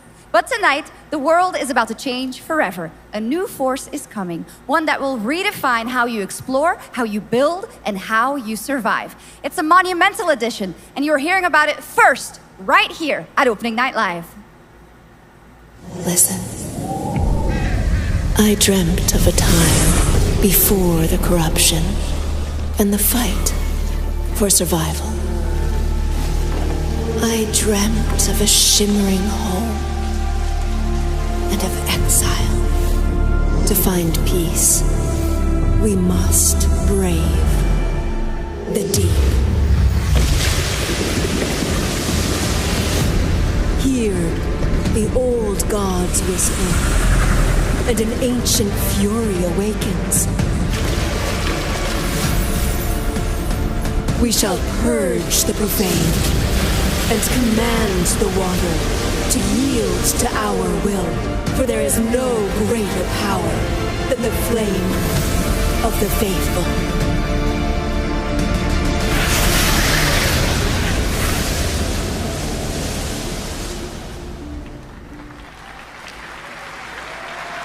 Awesome. And tonight at ONL, we have news of the latest Xbox franchise that is coming to PlayStation for the first time, and the reveal of brand new expansion as well. Oh.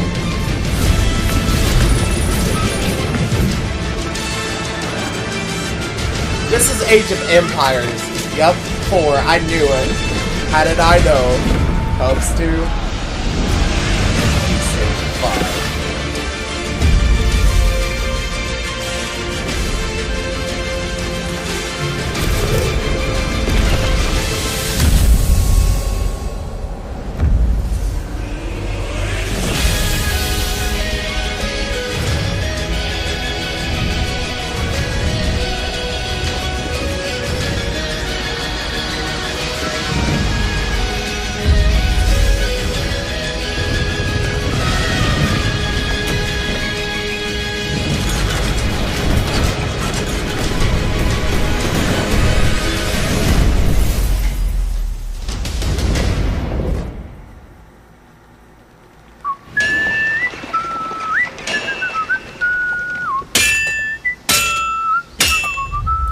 I was gonna say that's Kingdom Come Deliverance too. Honored friends, masters of the blacksmith guild, let me introduce a young master of our craft and new owner of Kutenberg's old forge, Henry of Skalitz.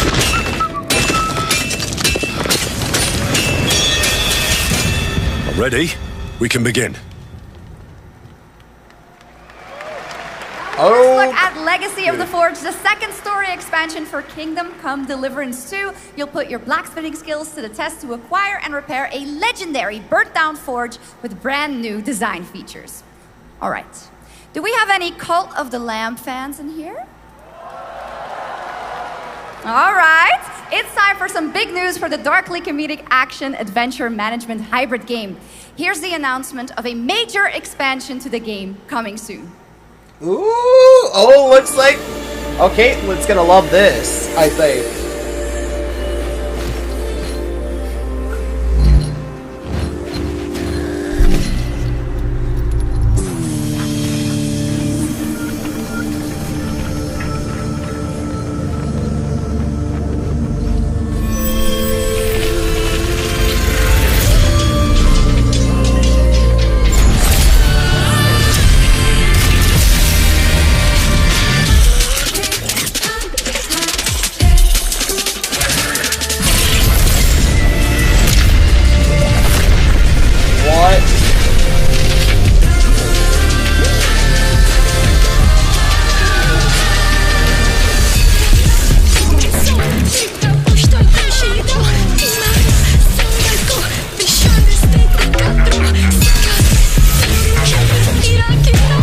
Whenever time I see this, all I think about is Don't Starve.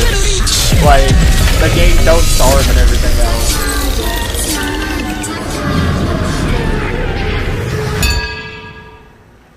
Awesome! Now, last year, World of Warcraft celebrated its 20th anniversary and kicked off its 3-expansion story arc, the World Souls Saga. Here to tell us more about what's to come is executive producer Holly Longdale. Oh, great. Now World of Warcraft is next.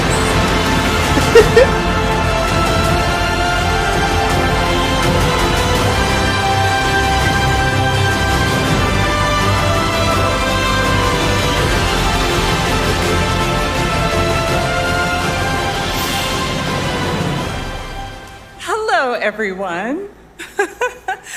I am so excited to be here to reveal our next adventure, World of Warcraft Midnight. I'm equally excited to welcome you all home with our new housing feature. And if you're here at Gamescom, please come by and check it out on the show floor. We have a lot coming in this next expansion, our 11th expansion.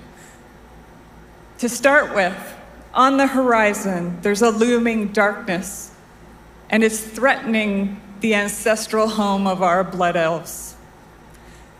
But Midnight is also about light, and about hope, and about heroes who rise when the world needs them most. And it's about the bonds that tie us together. And it all starts at the Sunwell. And if any of you have ever played WoW, do you remember the Sunwell?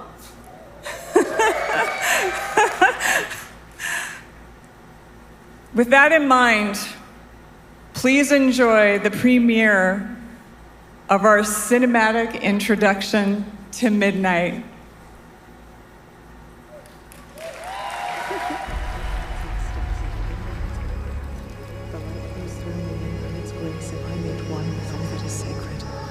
The light guides my steps and illuminates my path. The light flows through me, and by its grace am I made one with all that is sacred. The light Liadrin, it has begun. I need you with me on the wall. Gorthamar, the void will envelop us soon. Only the light can save us now. No. The time for prayer has passed. The Sunwell will not fall. Not while I draw breath.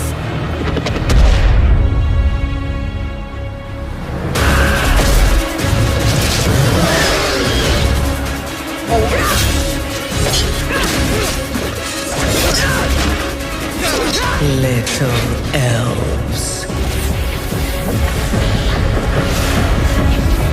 I can see you grow weary. How much longer can you hold out? Flee and save yourselves.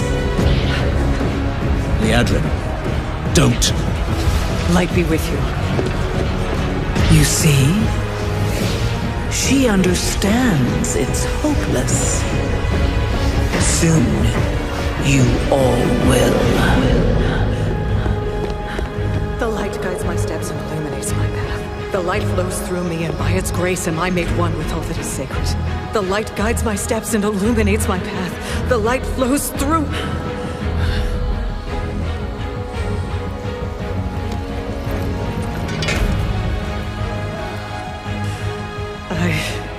I know that I am unworthy.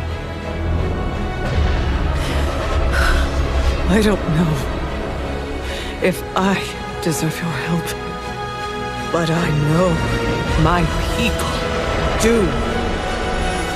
Please give them strength. I admire your spirit, but that will not save you. Soon, I will break your world. You can't even break one elf.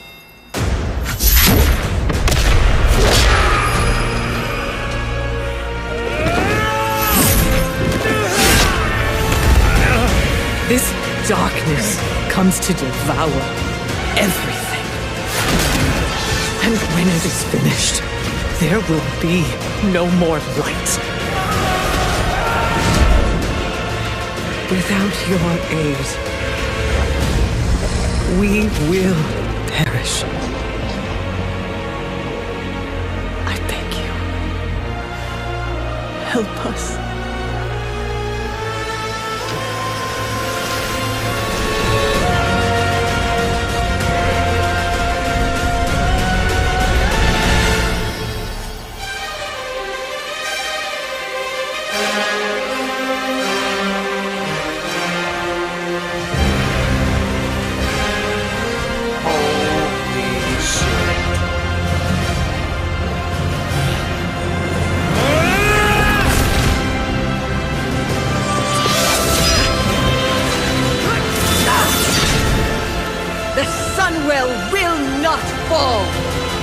Not while we draw breath.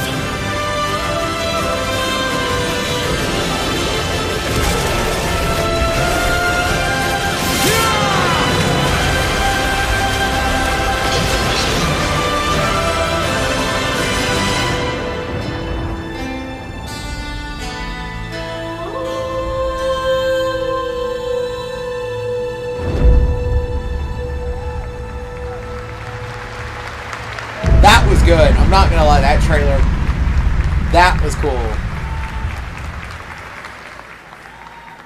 What a great cinematic. Nobody does those better than Blizzard, and hope you guys enjoyed that. All right, next is the global announcement of a new project from Team J, the dev team behind Delta Force. Project Spectrum is a tactical shooter for the fearless. It is a physiological horror PvEVP game. That's right, where you battle against monsters, other players, and your own sanity as widespread anomalies twist around the world. Face the horror or become the horror itself. Can you describe the sound in the recording?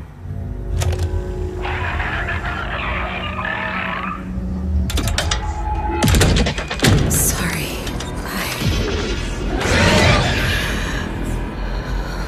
Let's go back to the start.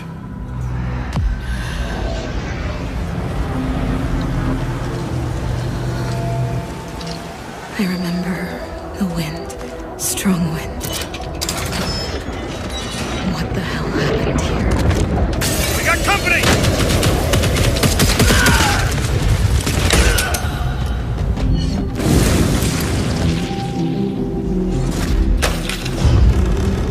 Holy shit. Oh, what the fuck? Oh, what the?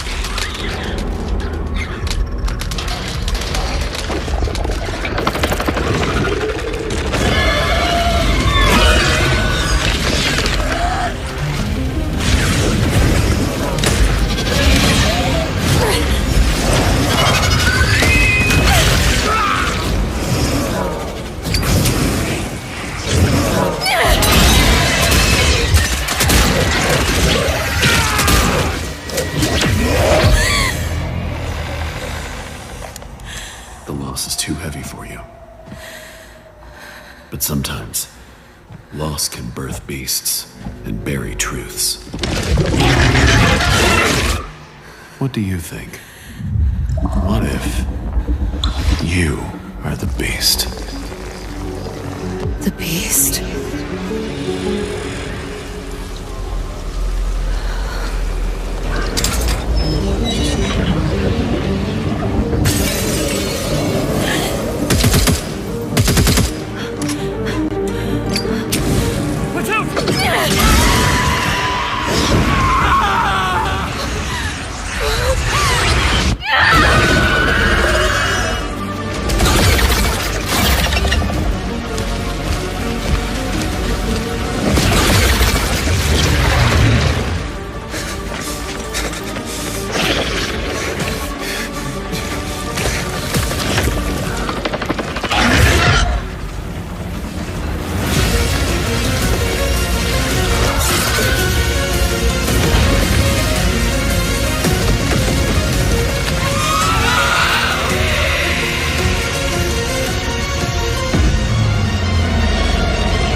All right, this next world premiere feels familiar, yet it is something brand new from Wargaming. And trust me, you've seen them with tanks, but you haven't seen them do anything like this before. And it's coming to PC, consoles, and Steam Deck.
That was interesting. Hold on, guys.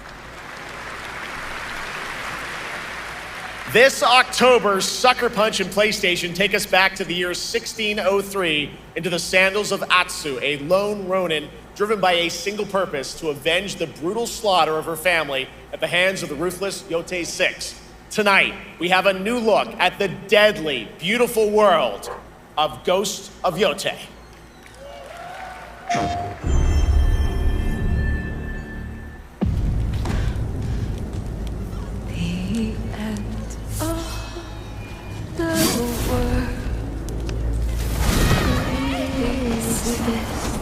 Go see Yotei. This has been talked about at the State of Play lately.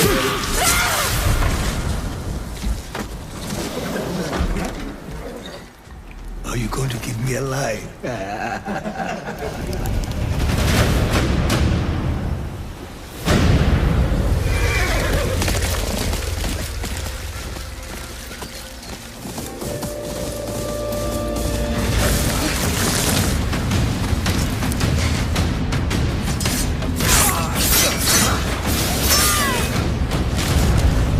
Swordsmith's daughter.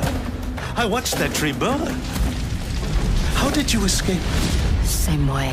I survived every battle. The thought of killing you.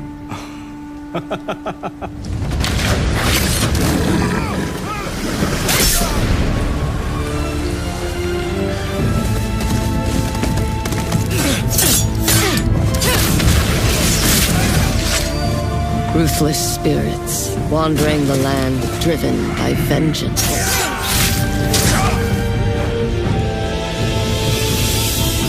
Sometimes I feel like that is what I am.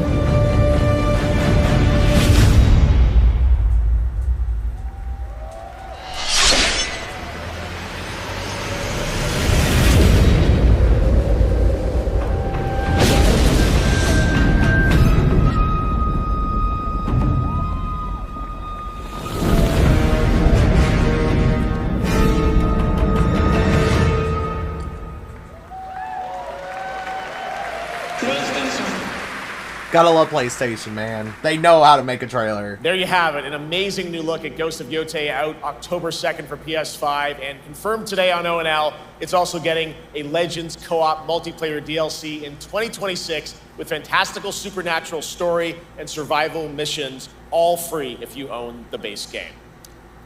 For nearly 3 decades, Resident Evil has terrified, thrilled, and defined the survival horror genre. Now, a new chapter rises from the shadows. Back in June at Summer Game Fest, we gave you the first glimpse at Resident Evil Requiem. She looks just and like her tonight, mother. I'm we so are diving fucking happy. deeper with a brand new look that explores the haunting backstory of the game's protagonist, Grace Ashcroft, and why she may be the key to surviving what's coming.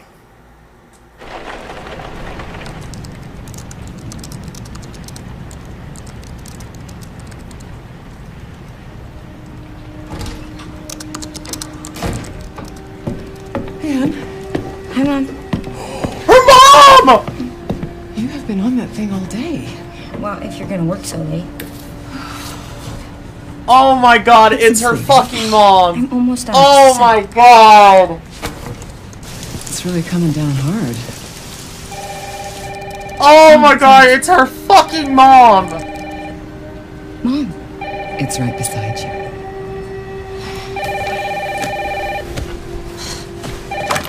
Hello? Miss Ashcroft? Yes.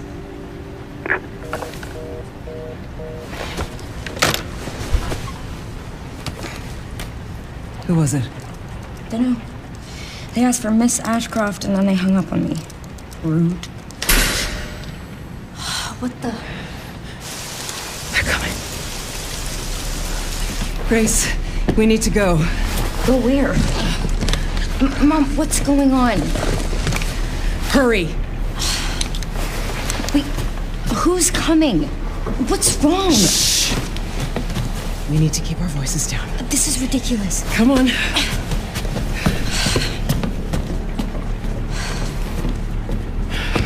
Tell me what's going on. Now is not the time.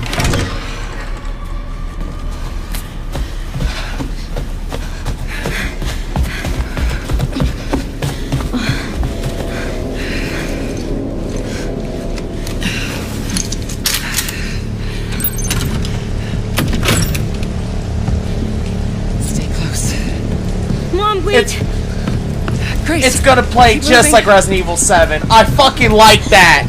I love it that it's gonna play like Resident Evil 7. Thank you, Capcom. Thank you. Oh, who's that? Oh, I'm so sorry about the power outage. What happened?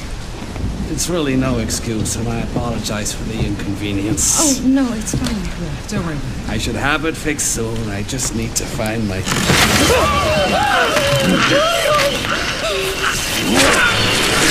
Oh my god! Come on in here, Grace.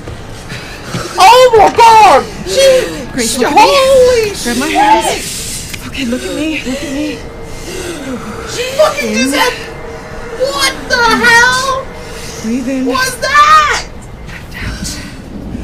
Bro! Grace. That guy got his throat slit! I promise you, I will explain this all to you one of these days.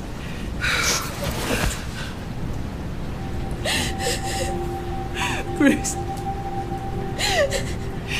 Please know that you are my hope. Never forget that. What are you talking about? Just... I love you. I love you too. Okay. Mom, I'm scared. No. We need to find a way out of here now. But we don't have any of our stuff. We can come back for it later, Grace.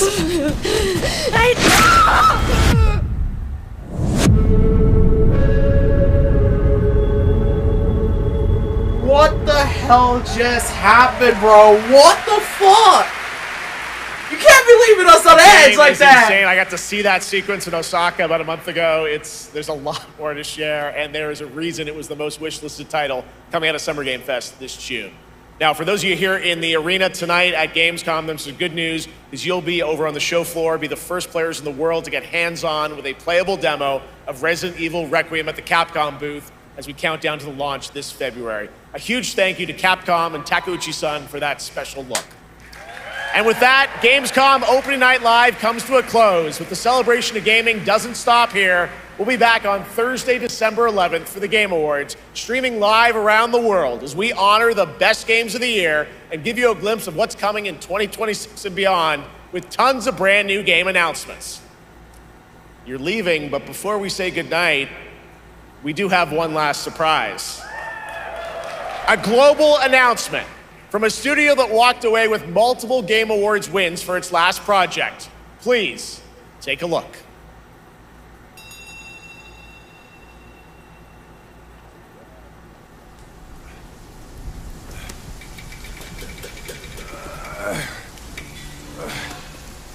Brother, help me here. You ain't even trying. It's all me.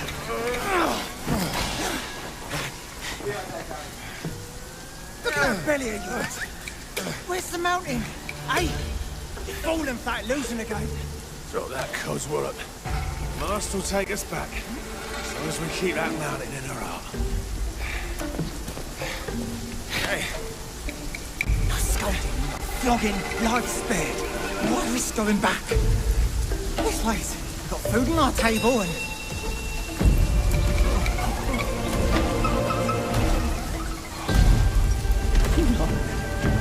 They're coming for us. What the hell is this?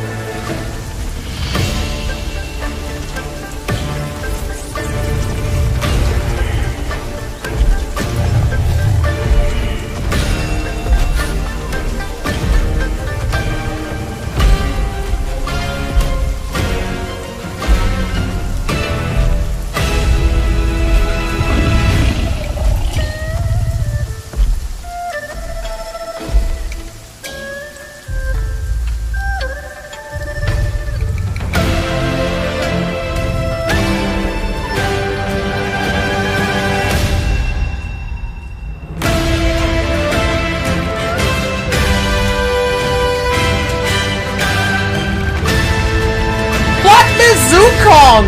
There's a fucking sequel! Holy shit! There's a special announcement. Game Science has announced and kicked off development of the second title in the Black Myth series, this time starring Zhong Kui, the ghost-catching god who wanders between hell and earth. This will once again be a single-player ARPG rooted in ancient Chinese myth and folklore. And don't worry, to those who love the Black Myth series, the westward journey won't end here either. It's been amazing opening night live tonight. Thank you so much to Shox for joining me. Thank you so much, Jeff. I had so much fun. Also a huge announcement at the end of that to close out opening night live this year and kick off Gamescom 2025. It's been so much fun to host this thing again with you, Jeff.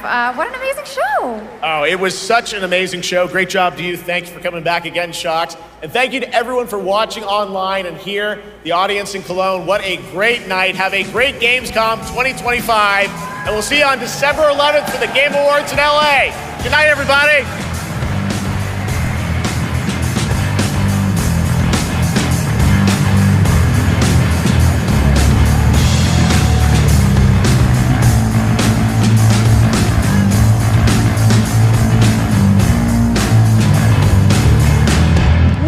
No, we have to talk about it. We have to talk about Resident Evil Requiem. Dude, we have to talk about it. We have to talk about it.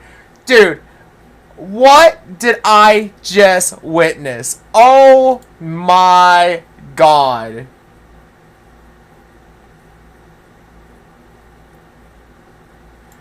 I have to say it. I have to fucking say it. While everyone's here, I want you guys to look at my screen so we can talk about this, like, right now. Like, right now. Right now. I'm so fucking mind blown right now. I'm so mind blown. Okay, I gotta get another camera equipped to the other part. Guys, the fucking trailer for Requiem! Holy shit! I did not expect the way that went. I did not expect the way that went. The guy's head got covered and his throat got slit. And then the mother and then the mom said, "I love you no matter what.